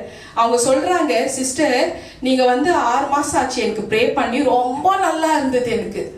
நடுவுல வந்து ஒரு 6 மாசம் கழிச்சு இப்ப ரீசெண்டா எங்க சிஸ்டர் வந்தாங்க, எங்க தங்கச்சி வீட்டுக்கு வந்தாங்க. ஒரு 4 நாள் எங்க வீட்டுல தங்குனாங்க. நான் அவளை ரொம்ப நல்லா தான் பார்த்தேன், நல்லா தான் அவளுக்கு வந்து என்னென்ன தேவை அதெல்லாம் அத்தனையும் நான் வந்து செய்தேன். ஆனா அவ இப்படி எனக்கு செய்வான்னு நான் வந்து நினைச்சு கூட பார்க்கல. என்னம்மா செஞ்சாங்க நானும் வந்து பாக்குறேன், படிச்சுட்டு இருக்கு. இப்படிப்பட்ட ஒரு துரோகம் எனக்கு செய்வாங்கன்னு நான் நினைச்சு கூட பார்க்கல. அப்ப வந்து என்ன அந்த துரோகம்னாக்கா, உங்க இந்தியா தேசத்துல இருந்து எனக்கு, அதாவது உங்க நீங்க நான் மலேசியால இருக்கிறேன் இல்லையா, சோ அவங்க சொல்றது நீங்களும் இந்தியாவில தான் இருந்தீங்க. சோ நம்ம இந்தியா தேசத்துல இருந்து ஒரு தீர்க்கதரிசி அம்மா எங்க வீட்டுக்கு வந்தாங்க. அந்த வீட்டுக்கு, எங்க வீட்டுக்கு வந்த கையோட அவங்களுக்கு நல்லா நான் பார்த்தேன், நான் நல்லா வசதியா வாழ்ந்துட்டு இருக்கிறேன். அப்போ அவங்க பார்த்துட்டு அவங்க சொல்றாங்க, நீ இப்ப நல்லா இருக்கிறம்மா, நல்லா வசதியா வாழ்ந்துட்டு இருக்கிறம்மா, ஆனா ஃபியூச்சர்ல வந்து உங்களுக்கு உங்க தங்கச்சியே செய்வினை பண்ணிட்டாங்கம்மா, ஃபியூச்சர்ல எல்லாமே எழுந்து போயிடுவீங்கம்மா, எல்லாமே போயிடும், கார் போயிடும், பங்களா போயிடும், எல்லாமே போயிடும். நடு தெருவில் வர மாதிரி ஆவியானவர் காமிச்சிட்டாரு. அதனால நான் வந்து எங்க இடத்துக்கு போய் நான் உனக்கு ஜெபம் பண்றேன் அப்படின்னு சொல்லிட்டு காணிக்கை வாங்கிட்டு வராங்களா. ஸோ இப்போ வந்து அந்த அம்மா வந்து சொல்றாங்க என்கிட்ட, நான் வந்து என் தங்கச்சி அப்படியே வந்து கழுத்தடிக்கு அப்படியே கொள்ளலான்னு எனக்கு வெறித்தனமா கோவம் வந்துட்டு இருக்கு. எதுக்கும் உங்களை ஒரு வார்த்தை கேட்டுட்டு போலான்னு இருக்கிறீங்களா இப்படியே சொல்றாங்க. எனக்கு ஐயோ ஆண்டவா, எதுக்கும் உங்கள்கிட்ட ஒரு வார்த்தை கேட்டுட்டு அப்புறம் போய் கேட்கலான்னு இருக்கிறேன். இந்த குழப்பங்கள் வரத்துக்கு காரணம் தேவனுடைய வார்த்தையை அறியாம போனதுனால இந்த மாதிரி குழப்பங்கள் வருதுன்னு ஆவியானவர் தெரியப்படுத்துறாரு. இயேசு சொல்றாரு, தேவனுடைய வல்லமையும் தேவனுடைய வார்த்தைகளும் அறியாததுனால தானே அல்லவா நீங்க எல்லாரும் தப்பான எண்ணம் கொள்கிறீர்கள். இந்த தப்பான எண்ணங்கள் வேண்டான்றாரு. எப்போ நீங்க ஞானஸ்தானம் எடுத்துட்டீங்களோ, எப்போ அந்தகார இருள் நீங்கிறதுக்கு உண்டான ஜெபம் நடந்துச்சோ, அப்பவே தேவனோட நேர்பார்வையில நீங்க வந்துட்டீங்க. இப்ப நம்மளோட ஜெபங்கள் இருக்கிறது பிதா கிட்ட மன்றாட்டின் ஜெபம் தான் தேவைப்படுதுமே தவிர பிள்ளை சூனியெல்லாம் நமக்கு கிடையாதுங்க. பிசாசுக்கும் நமக்கு சம்பந்தம் இல்லை. இருளுக்கும் ஒளிக்கும் நம்மளுக்கு சம்பந்தம் இருக்காமா? இருளுக்கும் ஒளிக்கும் நம்மளுக்கு சம்பந்தம் கிடையாது. நம்ம வீட்டுல இயேசு தான் இருக்கிறாரு. பிசாசுக்கு அந்த இடத்துல இடமே கிடையாதுன்னு ஆவியானவர் தெரியப்படுத்துறாரு. ஹல்லேலூயா. சோ பிசாசு எங்க போனான்னு கூட நம்மளுக்கு தெரியாது. அந்த மாதிரி ஒரு விஷயம் ஏசப்பா இருந்தாக்கா அப்படித்தான் இருக்கும். ஏசு நம்ம வீட்டுல இருக்கிறாரு. இப்ப கூட நம்ம வீட்டுல இருக்கிறாரு. கொலோசியன்ஸ் 1:13 கொலோசியன்ஸ் 1:13 படி, இருளின் அதிகாரத்தில் நின்று உங்களை விடுதலை செய்து தம்முடைய அன்பின் குமாரனுடைய ராஜ்யத்துக்குள்ள இயேசு உட்படுத்தியிருக்கிறாரு, தேவன் உட்படுத்தியிருக்கிறாரு. நீங்கள் இருப்பது பிசாசினோட வல்லமைக்கு உட்பட்டல்ல, அன்பின் தேவ குமாரனுடைய சர்வ வல்லமை உள்ள மன துர்க்கத்தில் உள்ள இயேசுவின் நேர்பார்வையில இயேசு தன் இயேசுக்கு நம்மளோட இருதயத்தை ஒப்பு கொடுத்த அத்தனை பேருக்கும் அவருடைய உள்ளத்துல இடம் இருக்கு, வீட்டுல அவருக்கு இடம் இருக்கு, கொடுத்து வச்சிருக்கிறார். ஹல்லேலூயா. அங்க பிசாசுக்கு எங்க இடம் இருக்கு? இடமே இல்லையே. சோ பிசாசை கண்டு யாராவது சொன்னா உங்ககிட்ட செய்வினை பண்ணிட்டாங்கோ, இந்த மாதிரி ஃபியூச்சர்ல இப்படி ஆயிடுவீங்கன்னு சொன்னீங்கன்னா தயவு செஞ்சு நம்பாதீங்க. ஏன்னா டென்மார்க்ல இப்படிதான் நடந்துட்டு இருக்கு. விளம்பரம் பண்ணிட்டு பிசாசு இருக்குன்னு. சோ அங்க பிசாசுக்கு இடமே இல்லை. பிசாசு அது நுழையவே முடியாது. நம்ம வீட்டுக்குள்ள இயேசு இருந்தாக்கா பிசாசு நுழையவே முடியாது. யோபு 1:10-11 பிசாசு சொல்றான், யோபு வீட்டுக்குள்ள என்னால நுழையவே முடியல. எதுக்குன்னா தேவனுடைய வீட்டில் தேவன் என்ன பண்ணிருக்கிறாரு, அவனோட வீட்டை சுத்திலும் வேலி அடித்து போட்டு வச்சதுனால பிசாசு புலம்பி நிக்கிறான். சோ பிசாசு உள்ள நுழையவே முடியாது. ஏன்னா இயேசு வந்துட்டாரு. இயேசுவோட ரத்தம் முழுசா தெளிச்சிடுவோமே நம்ம. அப்ப பிசாசு எங்க நுழையும்? நுழையவே முடியாது. நம்ம இடம் கொடுத்தா வருவான். இடம் கொடுக்க கூடாதுன்னு தேவன் தெரியப்படுத்துறார். சோ பயப்பட கூடாதுன்னு தேவன் தெரியப்படுத்துறார். சோ நம்ம வீட்டுக்குள்ள நம்ம உள்ளத்துல இயேசு இருந்தா அங்க பிசாசு நுழையவே முடியாது. சோ அப்படி தேவன் தெரியப்படுத்துறாரு. இந்த வீட்டுல இதுவும் நமக்கு ஒரு வீடு தான். இந்த வீட்டுல இயேசு இருக்கிறாருன்ற ஒரு விசுவாசம் நம்பிக்கை எல்லார்கிட்டயும் வேணும். அப்பதான் நம்ம வீட்டுல அவர் இருக்கிறாருன்ற ஒரு உணர்வு நம்மளுக்கு வரும். இந்த வீட்டுல தான் இயேசு இருக்கிற, நம்ம வீட்டுல இல்லைன்னு சொல்லிட்டு நம்ம பழைய மாதிரி யோசிச்சுட்டு உட்கார்ந்தாக்கா அப்படிதான் யோசிச்சுட்டு உட்காரணும். ஹல்லேலூயா. சோ மந்திர தந்திரம் சொன்னாக்கா அதெல்லாம் நம்ம நம்ப கூடாதுன்னு சொல்றாரு. அதே மாதிரி பிசாசை ஏவி விடுற எந்த பொருட்களும் நீங்க வாங்க வேண்டாம். ஹல்லேலூயா. ஏன் இந்த தொல்லைகள், குழப்பங்கள்? வேத வசனத்தை அறியாததுனாலதான் இப்படி வருதுன்னு தேவ ஆவியானவர் தெரியப்படுத்துறார். கொலோசியன் 3:1-3 கொலோசியன் 3:1-3 உங்கள் ஜீவன் கிறிஸ்துவுடனே கூட தேவனுக்குள்ள மறைந்து இருக்குது. உங்கள் உயிர் கிறிஸ்துவுடனே கூட தேவனுக்குள்ள மறைந்திருக்கு. பிசாசு அங்க நுழையவே முடியாது. NJPH பிசாசு நுழையவே முடியாது. ஹல்லேலூயா. 1 தீமோத்தி 6:16-17 படி, சேரக்கூடாத ஒளியில் வாசம் செய்கிற தேவன், அவர் சொல்றாரு, தேவன் சேரக்கூடாத ஒளியில் தேவன் வாசம் பண்ணுகிறார். அந்த சேரக்கூடாத ஒரு ஒளியில் கிறிஸ்துவை ஏற்றுக்கொண்ட ஒவ்வொரு மனிதனியோட உயிர் இரவும் பகலும் பாதுகாக்கப்படுகிறதுன்னு தேவ ஆவியானவர் எனக்கு இன்னைக்கு தெரியப்படுத்தி அனுப்புறார். அவர் மட்டும் சேரக்கூடாத ஒளியில் வாசம் செய்யல, அவரை சார்ந்து கிறிஸ்து இருக்கிறாரு. அந்த கிறிஸ்துவை யாரெல்லாம் ஏற்றுக்கொண்டு இருக்கிறாங்களோ, ஆணாகட்டும் பெண்ணாகட்டும், அவங்களோட உயிர், அவங்களோட ஆத்மாவை இரவும் பகலும் பாதுகாக்கப்படுகிறது, இந்த உலகத்திலும் கூட அப்படின்னு சொல்றாரு. இந்த உலகத்திலும் கூட பாதுகாக்கப்படுகிறது. அங்க பிசாசு நுழைய இடமே கிடையாது. ஆனா நம்மள இருதயம் எம்டி, காலியா இருந்தா நிச்சயமா பிசாசு நுழைவான். இயேசு இல்லைன்னா கண்டிப்பா நுழைவான். மேத்யூ 12 அதிகாரத்துல 43 45 வசனம் நோட் பண்ணிக்கங்க. திறந்த இருதயம், காலியான இருதயம், கடவுள் இல்லாத இருதயம், இயேசு இல்லாத இருதயம், இந்த மாதிரி இருதயத்துல தான் அவன் நுழைவா அப்படின்னு தேவ ஆவியானவர் தெரியப்படுத்துறார். எபேசியர் 4:27 படி பிசாசுக்கு நம்ம இடமே கொடுக்க கூடாதுன்னு தெரியப்படுத்துறார். சோ நம்ம ஒவ்வொரு நாளும் இந்த மாதிரி காரியங்களுக்கு நம்ம பிசாசுக்கு இடம் கொடுக்காதபடி காத்து கொள்ளணும்னு ஆவியானவர் தெரியப்படுத்துறார். ஏன், எப்படி அந்த மாதிரி கேள்விகளை கேட்கறத நிறுத்திட்டு நம்ம வேத வார்த்தைகளை படிக்க ஆரம்பிக்கணுமா? இது ஏன் வந்துச்சு, இது இப்படி வந்துச்சு, ஏன் நீ கேள, ஆண்டவர்கிட்ட சொல்லுவாரு. அந்த மாதிரி ஏன் எதுக்கு அந்த கேள்வி கேட்கறத நிறுத்திட்டு நம்ம இறைவனோட சமூகத்துல உட்காந்து அவர்கிட்ட வேத வார்த்தைகள் மூலமா நீங்க பேசக்குள்ள அவர் பேச ஆரம்பிப்பார். ஹல்லேலூயா. இப்படி ஒரு சின்ன காரியம் ஏதாவது யாராவது தவறாக நம்ம கிட்ட யாராவது சொல்லிட்டாக்கா, ஒரு பொய்யை சொல்லிட்டாக்கா, பணத்துக்காக சொல்லிட்டாக்கா, உடனே ஏன் பயப்படுறீங்கன்னு தேவ ஆவியானவர் தெரியப்படுத்துறார். வேத வார்த்தைகளை அறியாததுனால தானே இந்த மாதிரி ஒரு குழப்பங்கள் வருது. You must read Bible every டேன்னு சொல்றார். எவ்ரி டே பைபிள் வாசிக்க. படிப்பறிவே இல்லாதவங்க என்ன பண்ணுவாங்க, ஆடியோ போட்டு கேளுங்க, வார்த்தைகளை ஆடியோ போட்டு கேளுங்க, எல்லா ஆப்ஷனும் இருக்கு தானம்மா, இல்லையா? ஹல்லேலூயா. சோ அனுதினமும் அதை வாசிக்கணும், அதை தியானிக்கணும். அதை எல்லாருமே அனுதினமும் வாசிக்கணும், தியானிக்கணும், அதை உட்கொள்ள வேணும் சொல்றாரு. சாப்பிடணுன்றாரு எரேமியா. வார்த்தைகள் கிடைச்ச உடனே ஐ ஏட் இட்ன்றாரு, உட்கொண்டேன்னாரு.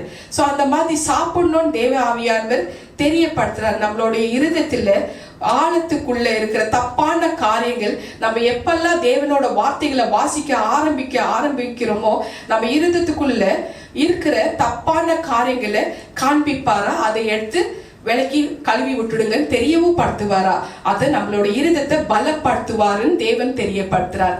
அனுதினமும் தேவனோட வார்த்தைகளை வாசிக்கணும். நீதிமொழிகள் 6:22 படி நாம் விழிக்கும் பொழுது, நாம் சம்பாஷிக்கும் பொழுது, நாம் நடக்கும் பொழுது அவர் வழி காட்டுறாரு, தூங்கும் பொழுது அவர் பாதுகாக்கிறாரு, நம்ம விழிக்கும் பொழுது அவர் பேசுகிறாரு. எத்தனை மகிமை உள்ள இறைவன் நம்ம கூட இருக்கிறக்குள்ளோ அவரோட குரல் கேட்கறது எவ்வளோ ஈஸியா இருக்கு, சுலபமா இருக்கு. அவரோட குரல் கேட்கலாம், இல்லையாம்மா? இயேசுவோட வார்த்தைகள் கேட்க கேட்க கண்ணீர் தான் வரும், வார்த்தையே வராது நமக்கு. சோ அப்படிப்பட்ட ஒரு தேவன் நம்ம தேவன். நம்ம எல்லாருமே ஆண்டவர் இடத்துல ஒப்பு கொடுத்ததை அவர் அந்நாள் வரைக்கும் காக்க வல்லவராக இருக்கிறாரு. ஆனா நம்ம என்ன பண்றோம், இந்த தூசிகள் குப்பைகள் எல்லாம் நம்மளோட இருதயத்துல போடக்கூடாது. அதை தவிர்க்கிற காரியம் நம்ம கிட்ட தான் இருக்கு.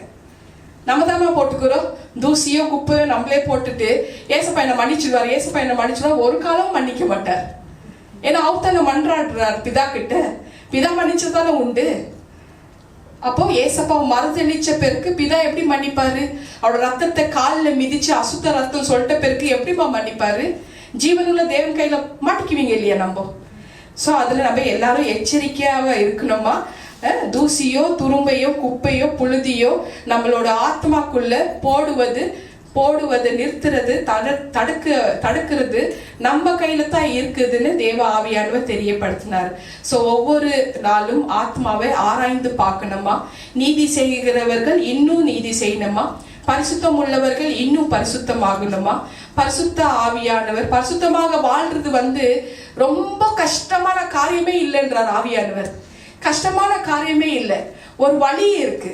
வேத வார்த்தைகள் படிக்க வழி வச்சிருக்கிறார். அதுல எல்லா வழியும் இதுல தான் இருக்கு. பரிசுத்தமா வாழ்றது ரொம்ப கடினமான காரியமே இல்லைன்றார் ஆவியானவர். ஹெப்ரூஸ், லெவிட்டிகஸ், லேவி ராகமும் 22:32 நோட் பண்ணிக்கங்க. பரிசுத்தமாக வாழ்வது, ஒவ்வொரு நாளும் நம்மள வந்து பரிசுத்தமாக்குகிற ஒரு தேவன் இருக்கிறாரு. பரிசுத்தமாக வாழ்வது கடினமான காரியமே கிடையாதா? லேவி ராகம், லெவிட்டிகஸ் 22:32, 1 தெசலோனியன்ஸ் 5:23. அது வேகமா வாசிக்கிறியமா? 1 தெசலோனியர் 5:23.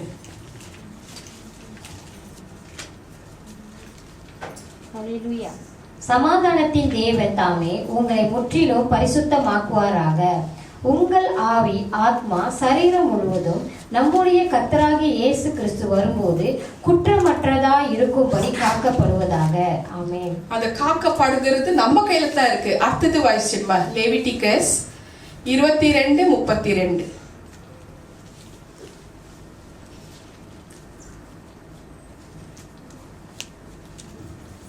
ஹல்லேலூயா.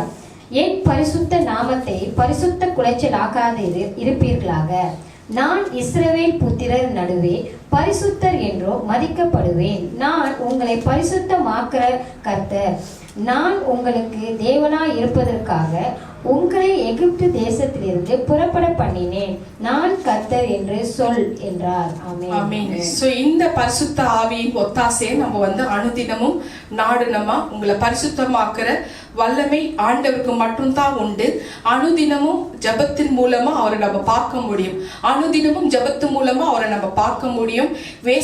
வேத வசனம் வாசிப்பதனால அவரை பார்க்க முடியும். பரிசுத்த ஆவியின் நிறைவு நம்ம பெற்றுக்கொண்ட பிறகு அவரோட அனுதினமும் நம்மளை வந்து அவர் வந்து சந்திக்க ஆரம்பிப்பார். ஹல்லேலூயா. இப்ப பரிசுத்த ஆவியானவர் நிறைவு எப்படி பெற்றுக்கொள்ளணும்? ஒவ்வொரு நாளும் வேத வசனம் வாசிக்க வாசிக்க வாசிக்க வாசிக்கத்தான் நிறைவு பெற்றுக்கொள்ள முடியும். வாசிக்காம வரவே மாட்டார்.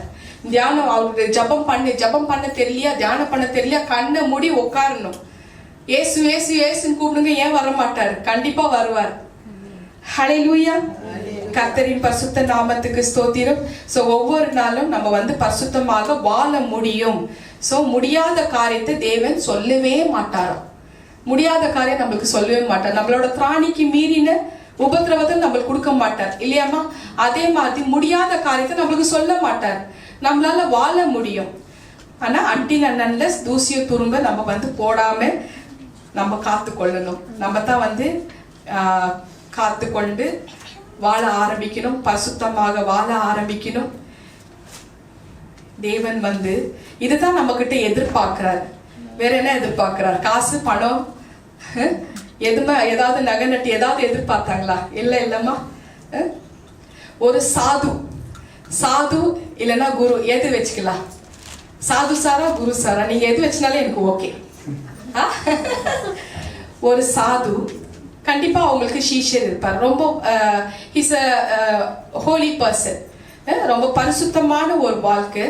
நான் சொல்றது வரலாறு, கதை இல்லை, வரலாறு. ஒரு சாது, தப்பே செய்யாத ஒரு சாது. அந்த சாது வந்து அவர் ரொம்ப நல்லவராக இருக்கிறாரு. ஒரு மனிதனுக்கு அவர் வந்து பிடிக்கல, ஏன்னா அவர் நல்லவராக இருக்கிறாரு. சிலருக்கு பிடிக்காது நம்ம நல்லவங்களாக இருந்தா. ஏன்னாக்கா அவங்கள வச்சு நம்மளை கம்பேர் பண்ணுவாங்களே. எந்த அளவுக்கு அவங்க இந்த நல்ல மனுஷனை கெட்டதாக மாத்தணும்னு நம்ம தேடி தேடி கண்டுபிடிச்சு குற்றத்தை போடுவாங்க மேல. இதுதான் மனுஷனோட குணம். அந்த சாது என்ன பண்றாரு, ஒரு நாள் நதி ஓடுற நதியில அவர் வந்து இடுப்புல ஒரு துண்டு, உடம்புல ஒரு துண்டு போட்டுட்டு இருக்கிறாரு. குளிச்சுட்டு முங்கி எந்திக்கிறாரு. கரை ஓரத்துல ஒருத்த வந்து அந்த சாது பார்த்த உடனே அப்படியே காரி துப்புறாரு, உடம்புல காரி துப்புறாரு. ஏன்னா அந்த சாது வந்து நல்லவரா, காரி துப்புறாரு. ஸோ அந்த சாது வந்து அந்த சாது பார்த்த உடனே இந்த மனுஷனுக்கு பிடிக்கலையா, அதனால காரி துப்புனால அந்த சாது என்ன பண்றாரு, பொறுமையா சமாதானமா அவரோட முகத்துல அந்த காரி துப்புன உடனே துண்டு உடம்புல போட்டிருக்கிறாரு இல்லையா, அதை எடுத்து அப்படியே தொடிச்சிட்டு அந்த தண்ணியில, ஓடுற தண்ணியில அந்த அலசிட்டு வராரு. வந்து அந்த மனுஷனை பார்த்து கேட்கிறாரு, இன்னும் ஏதாவது உனக்கு என்கிட்ட சொல்ல விரும்புறியா அப்படின்னு வந்து கேட்கிறாரு. இதை பார்த்த உடனே அந்த சீஷருக்கு ரொம்ப கோவம் வந்துடுச்சு. சாது சார் கொஞ்சம் தள்ளுங்க, இப்படி வாங்க, நீ உங்க பாஷையில பேசக்கூடாது, என் பாஷையில தான் இவங்ககிட்ட பேசணும் அப்படின்னு கோபமும் ஆக்ரோஷமும் அவருக்கு சீஷர் தெரியப்படுத்துறாரு. அப்ப சாது சொல்றாரு, நீ ஏன் இப்படி பேசுற, பொறுமையா இரு அப்படின்னு தெரியப்படுத்துறாரு.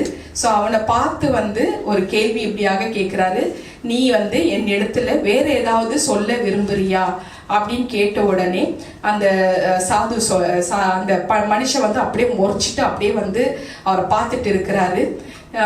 அப்புறம் அந்த சாது சொல்றாரு சீஷர் கிட்ட, நீ விவரம் இல்லாம பேசுற, அவன் வேணும்னு என்னை காரி துப்புல, அவன் கிட்ட அதிகமான கோபம் இருக்கு, அதை நான் ஒத்துக்கிறேன். அந்த கோபத்தை என்னிடத்துல சொல்ல வேண்டும் என்று அவன் நினைக்கிறான். அவன் சொல்லுவதற்கான அந்த கோபத்தை சொல்லுவதற்கான அந்த வார்த்தைகள் அவன் தேடி பார்க்கறான். அந்த ஆங்கர், கோபம், நம்ம ஸ்டூபிட், ஈடியட், நான்சென்ஸ், ஃபூல், நல்லா எக்ஸெட்ரா எக்ஸெட்ரா வேர்ட்ஸ் இங்க சொல்றோம் இல்லையா நம்ம திட்டினோம்னாக்கா, அப்படிப்பட்ட ஒரு வார்த்தைகள் அவனோட கிட்ட இல்லாததுனால அவன் தேடி பார்க்கறான் என்னை திட்டணும்னு சொல்லி. ஸோ அவனோட வார்த்தைகள் அவன் தேடி பார்த்ததுனால அந்த வார்த்தைகளே இல்லாததுனால அவனோட அந்த கோபத்தை என் மேல வெளிப்படுத்துறதுக்கு அந்த வார்த்தைகள் அவனோட மொழியிலேயே இல்லை, அதாவது லாங்குவேஜ்லயே இல்லையா கெட்ட வார்த்தைகள். அந்த லாங்குவேஜ்ல அவன்கிட்ட வார்த்தைகள் இல்லாததுனால என்ன இந்த காரியத்தை என்கிட்ட இந்த காரியத்தை செஞ்சுட்டான், அதாவது துப்பிட்டான் அப்படின்னு தெரியப்படுத்துறாரு.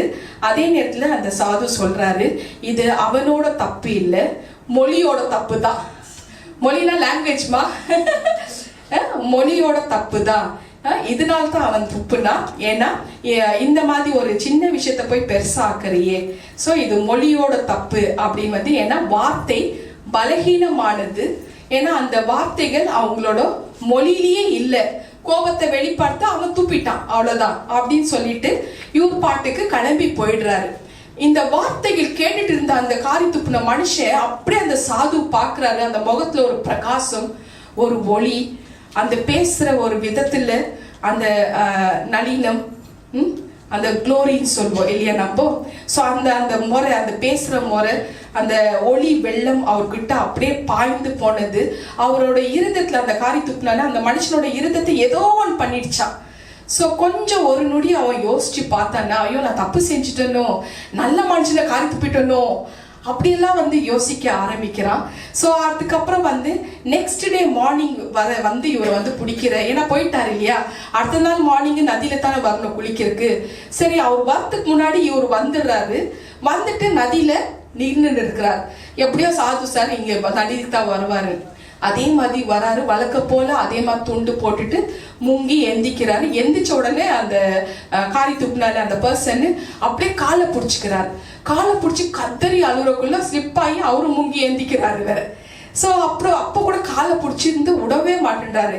இப்போ சாது சார் மறுபடியும் அவர்கிட்ட ஒரு கேள்வி கேட்கிறாரு, இப்போ கூட நீ ஏதோ ஒன்று என்கிட்ட சொல்ல விரும்புற, ஆனா உன்னோட மொழியில, உன்னோட லாங்குவேஜ்ல நீ தேடி பார்க்குற நன்றி சொல்றதுக்கு, ஆனா வார்த்தையே இல்லாதனால இப்படி கதறி அழுவுற, காலை பிடிச்சிட்டு இருக்கிற அப்படின்னு சொல்லிட்டு இருக்கிறாரு.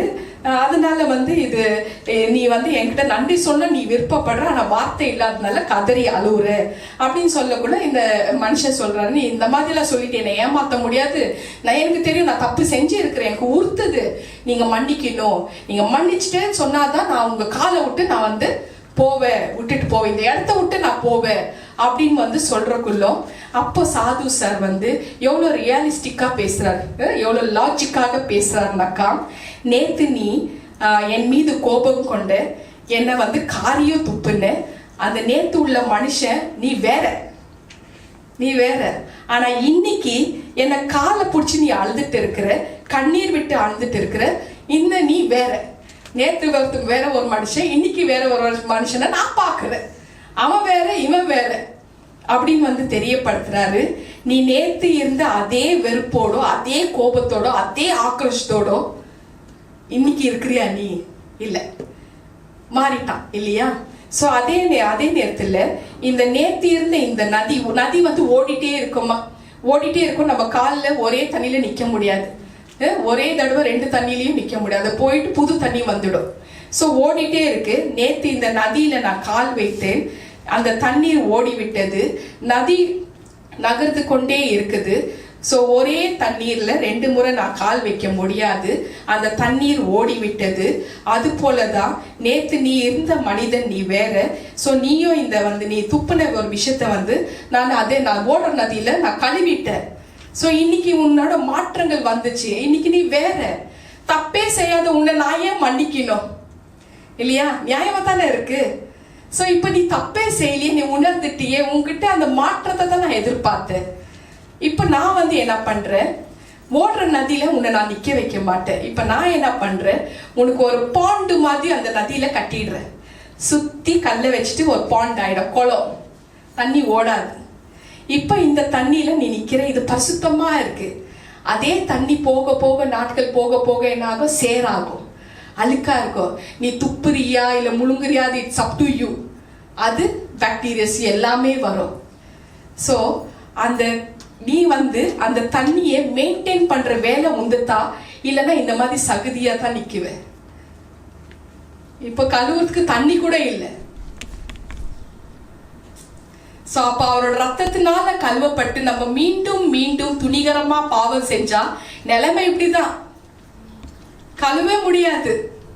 தேய்ச்சாலும் போதேன்னா அங்க சுத்தி தண்ணியே, அழுக்கு தண்ணி சேர்த்து தண்ணியில எப்படிமா கழுவி சுத்தமாக்க முடியும்?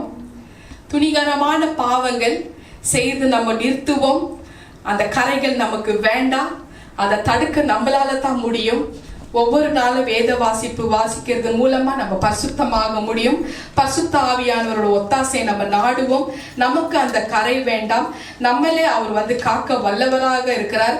நம்ம ஆத்மாவை அவர் அந்நாள் வரைக்கும் காக்க வல்லவராக இருக்கிறார். அவர் நம்மை காப்பார். அவர் ரொம்ப உண்மை உள்ள தேவனாக இருக்கிறார். ஹல்லேலூயா. கர்த்தரின் பரிசுத்த நாமத்துக்கு ஸ்தோத்திரம். உங்களுக்கு சமாதானம் உண்டாகட்டும். Piece be with you all. எல்லாரும் எழுந்து நிற்போம். கர்த்தர் நமக்கு சொல்லி கொடுத்த ஜெபத்தை நம்ம சொல்லுவோம். மண்டலில் இருக்கிற எங்கள் பிதாவே, உம்முடைய நாமம் பரிசுத்தப்படுவதாக, உம்முடைய ராஜ்யம் வருவதாக, உம்முடைய சித்தம் பரமண்டலத்திலே செய்யப்படுவது போல பூமியிலும் செய்யப்படுவதாக. எங்களுக்கு வேண்டிய ஆகாரத்தை இன்று எங்களுக்கு தாரும். எங்கள் கடனாளிகளுக்கு நாங்கள் மன்னிக்கிறது போல எங்கள் கடன்களை எங்களுக்கு மன்னியும். எங்களை சோதனைக்கு உட்பட பண்ணாமல் தீவிலிருந்து எங்களை ரட்சித்துக் கொள்ளும். ராஜ்யமும் வல்லமையும் மகிமையும் என்றென்றைக்கும் உம்முடையவைகளே. ஆமென். Our Father in heaven, holy be your name. Your kingdom come, your will be done on earth as it is in heaven. Give us today our daily bread. Forgive us our sins, as we also forgive our debtors, and lead us not into temptation, but deliver us from the evil one. For yours is the kingdom and the power and the glory forever. Amen. உட்காருவோம். உங்களோட அன்பு காணிக்கைகளை கையில எடுத்துக்கங்க. நீங்க கொடுக்கிற காணிக்கைகள் 30, 60, 100 ஆகும்படியாக கர்த்தர் உங்களை ஆசீர்வதிப்பார்.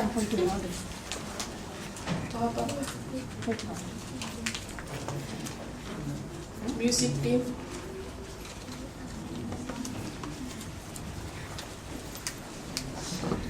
தொல்லை கஷ்டங்கள் சூழ்ந்திடும், துன்பம் துக்கம் வரும், இன்பத்தின் துன்பம் நேரிடும், இருளாய் தோன்றும் எங்கும், சோதனை வாரும் வேளையில் சொற்கேக்கும் சேவையிலே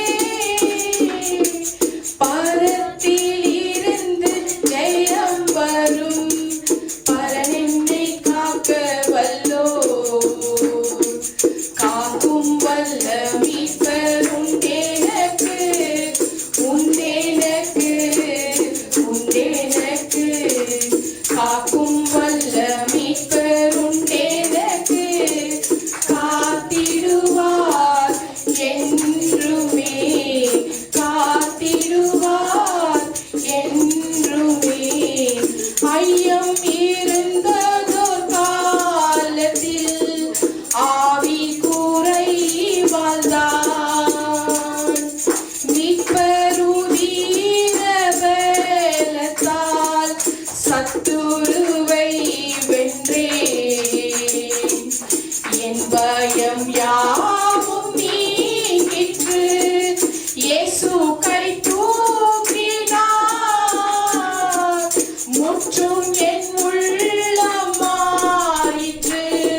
அகல ஆழ உயரமாய் எவ்வளவு அன்பு கூர்ந்தார்.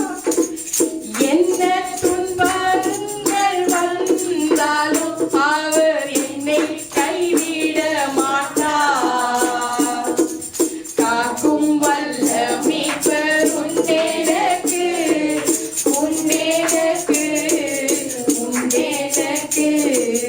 காக்கும் வல்ல மீட்பர் உண்டெனக்கு, காத்திடுவார் என்றுமே, காத்திடுவார் என்றுமே. ஹல்லேலூயா. கர்த்தரின் பரிசுத்த நாமத்துக்கு ஸ்தோத்திரம். திருவிருந்து பந்திக்கு நம்ம ஆயத்தமாகுவோம். எல்லோரும் எழுந்து நிற்போம்.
ஆண்டவராகிய இயேசு கிறிஸ்து தன்னை காட்டி கொடுக்கும் அந்த ராத்திரி பந்தியில் சொன்ன வார்த்தையை நாம் நினைவு கூறுவோம்.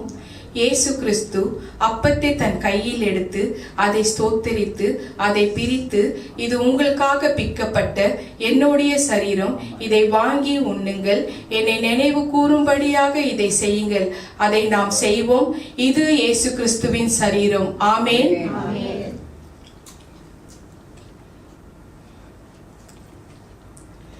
அந்தபடியே ஒரு பாத்திரத்தில் திராட்சரசத்தை எடுத்து, இது உங்களுக்காக சிந்தப்பட்ட என்னுடைய இரத்தம், இது என்னுடைய புதிய உடன்படிக்கை ஆகும், இதை வாங்கி பருகுங்கள், என்னை நினைவு கூறும்படியாக இதை செய்யுங்கள். அதை நாம் செய்வோம். இது இயேசு கிறிஸ்துவின் இரத்தம். ஆமென். எல்லாரும் இறுதி ஜெபத்துக்கு ஆயத்தமாகவும். Thank you Jesus. ஸ்தோத்திரம். ஹல்லேலூயா. தேங்க்யூ அப்பா. Thank you Jesus. நன்றி நன்றி அப்பா. நேற்றும் இன்றும் என்றும் மாறாத தேவனே உமக்கு நன்றி அப்பா. ஏசப்பா, நாங்க தெரிஞ்சோ தெரியாமலோ ஆண்டவரே நாங்க பாவங்கள் மீறுதல் செய்து விட்டோம் ராஜா. துணிகரமான பாவங்கள் செய்து விட்டோம் ராஜா. தயவு செஞ்சு இந்த துணிகரமான பாவங்கள்ல மறுபடியும் நாங்க செய்யாதபடிக்கு எங்களை மீட்டு கொள்ளுங்கள் ராஜா. ஆண்டவரே, நாங்க உங்ககிட்ட ஒப்பு கொடுத்திருக்கிறோம் ராஜா. எங்களோட ஆத்மாவை நீங்க அந்நாள் வரைக்கும் காக்க வல்லவராக இருக்கிறீங்க ராஜா. உண்மையாக நாங்க வாழணும் சுவாமி. அதற்காக ஆண்டவரே எங்களுக்கு நீங்க உதவி செய்யுங்கள் ராஜா. ஆண்டவரே, இந்த பாவத்தை பிசாசு கொண்டு வர பாவத்துல இருந்து ஆண்டவரே அதுல இருந்து நாங்க மேற்கொள்ளும் எங்களுக்கு வல்லமை தாங்க ராஜா. அதற்காக ஆண்டவரே நான் ஜெபிக்கிறேன் அப்பா. ஆண்டவரே, ஒவ்வொரு கோரிக்கைகளும் ஒவ்வொரு விண்ணப்பங்களும் நீங்க நிறைவேற்றுங்க சுவாமி. அதற்காக நாங்க ஜெபிக்கிறேன் அப்பா. ஆண்டவரே, ஒரு தெய்வீக சமாதான கூறிய ஆசீர்வாதத்தை ஒவ்வொரு தேவ பிள்ளைகளுக்கும் இந்த நாள்ல ஊற்றுங்கப்பா. ஊற்றுங்களப்பா. எல்லா சமாதான கூறியவர்களே தேடி வரட்டும் சுவாமி. அதற்காக நான் ஜெபிக்கிறேன் அப்பா. கர்த்தர் எங்களுக்காக எல்லாவற்றையும் செய்வார் என்ற ஒரு சமாதான உணர்வு, விசுவாசம், ஆண்டவரின் நம்பிக்கை இந்த நாள்ல நீங்க தாங்க சுவாமி. ஒவ்வொருத்தரும் தாங்க சுவாமி. எங்க அப்பா எங்களுக்கு கைவிட மாட்டார், எங்களுக்கு சரியான நேரத்துல ஆசீர்வாதத்தை தருவார் என்ற ஒரு விசுவாசம், ஒரு நம்பிக்கை இந்த நாள்ல ஊற்றுகிறேன் ராஜா. ஆண்டவரே, அதுக்காக நான் ஜெபிக்கிறேன் அப்பா. சமாதான கூறியவர்கள் தேடி வரட்டும் ராஜா, வேலை தேடி வரட்டும் சுவாமி, வீடு தேடி வரட்டும் ராஜா, பரிசுத்தம் தேடி வரட்டும் ராஜா. ஆண்டவரே, வீட்டுல செழிப்பு தேடி வரட்டும் சுவாமி. அதுக்காக நான் ஜெபிக்கிறேன் அப்பா. உறவுல ஆசீர்வாதம் தேடி வரட்டும் ராஜா, சரியான துணை தேடி வரட்டும் ராஜா, சரியான உறவு தேடி வரட்டும் ராஜா, சரியான ஆவின் அபிஷேகத்தினால ஆண்டவர் நிரம்பிய ஒரு வெளிப்பாடு தேடி வரட்டும் சுவாமி. அதுக்காக நான் ஜெபிக்கிறேன் அப்பா. ஆனந்த தைலத்தினால அந்த அபிஷேகம் தேடி வரட்டும் சுவாமி. அதுக்காக நான் ஜெபிக்கிறேன் அப்பா. குறைவுகள் எல்லாம் நிறைவாக மாத்துங்கள் ராஜா. குடும்பத்துல சந்தோஷ சமாதானத்தை அனுபவிக்க கர்த்தாவே உங்களோட கிருபை தாரும் சுவாமி. அதுக்காக நான் ஜெபிக்கிறேன் அப்பா. ஆண்டவரே, நோயாளிகளை தொட்டு சுகமாக்குற தேவனே, சுகத்தை தாரும் சுவாமி. அதுக்காக நான் ஜெபிக்கிறேன் அப்பா. சம்பூர்ண நன்மையினால் நிரப்புங்கள் ராஜா. இந்த புதிய மாதத்துக்குள்ள எங்களை நீங்க பிரவேசிக்க வைத்ததுக்காக நன்றி தகப்பனே, நன்றி ராஜா.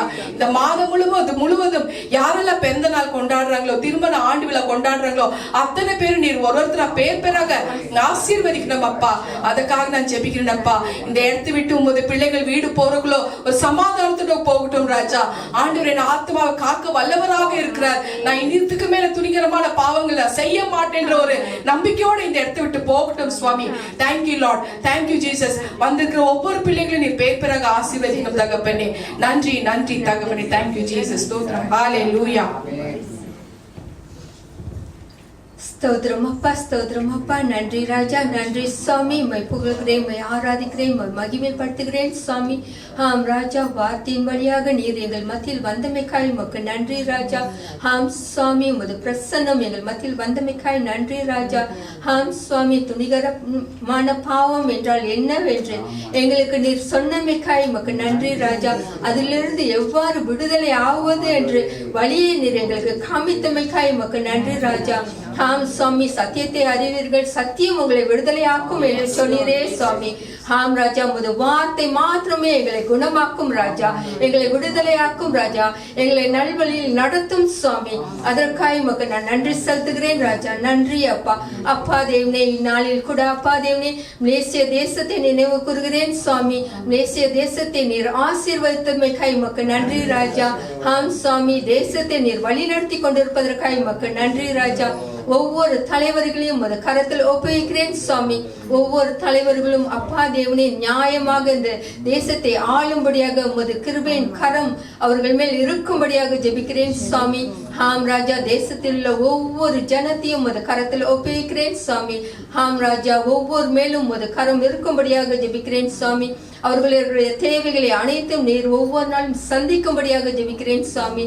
அப்பா தேவனே, தேசத்தில் ஒரு எழுப்புதலை நாங்கள் காணும்படியாக அப்பா தேவனே, உமது கிருபையின் கரம் இந்த தேசத்தின் மேல் இறங்கட்டும் சுவாமி. ஒவ்வொரு ஜனத்தின் மேலும் இறங்கட்டும் சுவாமி.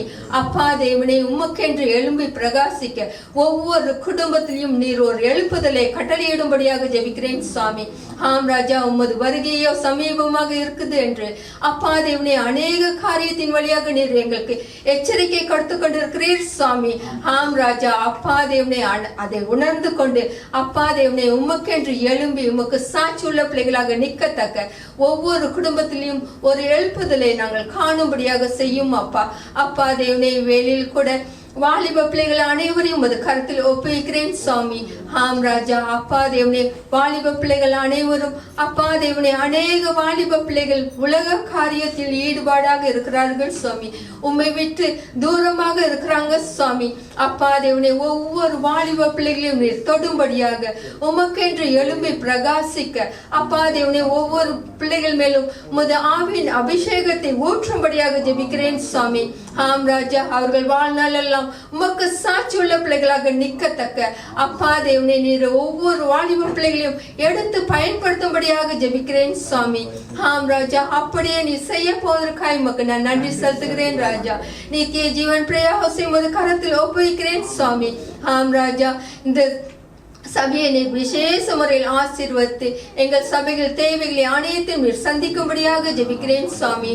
ஆம் ராஜா, இங்கு வந்திருக்கும் ஒவ்வொருவரையும் விசேஷ முறையில் பேர் பேராக நீர் வதித்து வழி நடத்தும்படியாக ஜெபிக்கிறேன் சுவாமி. உமது கரம் எங்கள் ஒவ்வொரு மேலும் இருப்பதற்காக உமக்கு நான் நன்றி செலுத்துகிறேன் ராஜா. ஆம் சுவாமி, அப்பா தேவனே, வெறும் விசுவாசியாக இல்லாதபடிக்கு அப்பா தேவனே உமது நாமத்தை பிரஸ்தாபப்படுத்தும் பிள்ளைகளாக எங்கள் ஒவ்வொருவரையும் நீர் எடுத்து பயன்படுத்தும்படியாக ஜெபிக்கிறேன் சுவாமி. ஆம் ராஜா, அப்பா தேவனே, இவ்வேளையில் கூட அப்பா தேவனே ஒவ்வொரு சபையும், தேசத்தில் உள்ள ஒவ்வொரு சபையும் உமது கரத்தில் ஒப்புவிக்கிறேன் சுவாமி. அப்பா தேவனே, ஒவ்வொரு சபையும் நீர் வழி நடத்தும் ராஜா, நீர் அங்கு ஆளுகை செய்யும் ராஜா. ஆம் சுவாமி, உமது ஆவியானவரை அங்கு ஊற்றும்படியாக ஜெபிக்கிறேன் சுவாமி. ஒவ்வொரு ஊழியக்காரர்களும் உமக்கென்று ஓட அப்பா தேவனே அவர்களுக்கு நல்ல பலத்தை நீர் தரும்படியாக ஜெபிக்கிறேன் சுவாமி. ஒவ்வொரு ஊழியக்காரர்களுடைய குடும்பத்தையும் நீர் வேலி அடித்து பாதுகாத்துக் கொள்ளும்படியாக ஜெபிக்கிறேன் சுவாமி. ஆம் ராஜா, அப்பா தேவனே, விதவை தாய்களை உமது கரத்தில் ஒப்புவிக்கிறேன். அவர்களை ஆசீர்வதித்து பலப்படுத்தி வழி நடத்தும் சுவாமி. திக்கற்ற பிள்ளைகளை உமது கரத்தில் ஒப்புவிக்கிறேன். அவர்களையும் ஆசீர்வதித்து அப்பா தேவனே அவர்களுக்கு நீர் தகப்பனா இருந்து அவர்களை வழி நடத்தும் சுவாமி. சிறு பிள்ளைகளை நீர் அதிகமாக நேசிக்கிறீர் ராஜா. ஆம் சுவாமி, சிறு பிள்ளைகளையும் நீர் ஆசீர்வதித்து வழி நடத்தும் சுவாமி. நல்ல ஞானத்தை தாரும் சுவாமி, கீழ்ப்படிதலை தாரும் சுவாமி. ஆம் ராஜா, உமக்கு பயந்த பிள்ளைகளாக வளர அவர்களை நீர் ஆசீர்வதித்து வழி நடத்தும் சுவாமி. ஆம் ராஜா, அப்பா தேவனே, இங்கு உள்ள ஒவ்வொரு மேலும் உமது கரம் இருந்தமைக்காய் நன்றி. உமது பிரசன்னத்துக்காக நன்றி. எங்களோடு நீர் பேசியதற்காய் நன்றி ராஜா. ஆம் சுவாமி, இவை அனைத்தும் உமது ஒரே பேரான மகனின் நாமத்தினாலே மன்றாடுகிறேன் எங்கள் நல்ல பிதாவே. ஆமேன், ஆமேன், ஆமேன். எல்லோரும் கரங்களை உயர்த்தி ஆண்டவருக்கு நன்றி செலுத்துவோம். என் ஆத்மாவே கர்த்தரை ஸ்தோத்ரி, என் முழு உள்ளமே அவருடைய பரிசுத்த நாமத்தை ஸ்தோத்ரி. என் ஆத்மாவே கர்த்தரை ஸ்தோத்ரி, கர்த்தர் செய்த சகல உபகாரங்கள் மறவாதே. ஆமேன், ஆமேன், ஆமேன். இயேசு கிறிஸ்துவின் ரத்தம் ஜெயம், இயேசு கிறிஸ்துவின் ரத்தம் ஜெயம், இயேசு கிறிஸ்துவின் கல்வாரி ரத்தம் ஜெயம். இயேசுவின் நாமத்தினால் ஜெபிக்கிறேன் ஜீவனுள்ள நல்ல பிதாவே. ஆமேன், ஆமேன், ஆமேன். நம் கர்த்தராகிய இயேசு கிறிஸ்துவின் கிருபையும் பிதாவாகிய தேவனுடைய அன்பும் பரிசுத்த ஆவியானவரின் அந்யோன்ய ஐக்கியமும் நம் எல்லோரும் கூட சதா காலம் இருப்பதாக. ஆமேன், ஆமேன், ஆமேன். துதி கன மகிமையெல்லாம் கர்த்தருக்கே சொந்தம். ஸ்தோத்திரம். ஹalleluya. Praise the Lord. God bless you all. Prayer house நித்திய ஜீவன் ஜெப வீடு என்கிற கர்த்தருடைய ஆசீர்வாதமான வீடியோகளை கண்டு தேவ கிருபையை பெற்றுக் கொள்வீர்களாக. கர்த்தர் உங்களை ஆசீர்வதிப்பாராக. ஆமென்.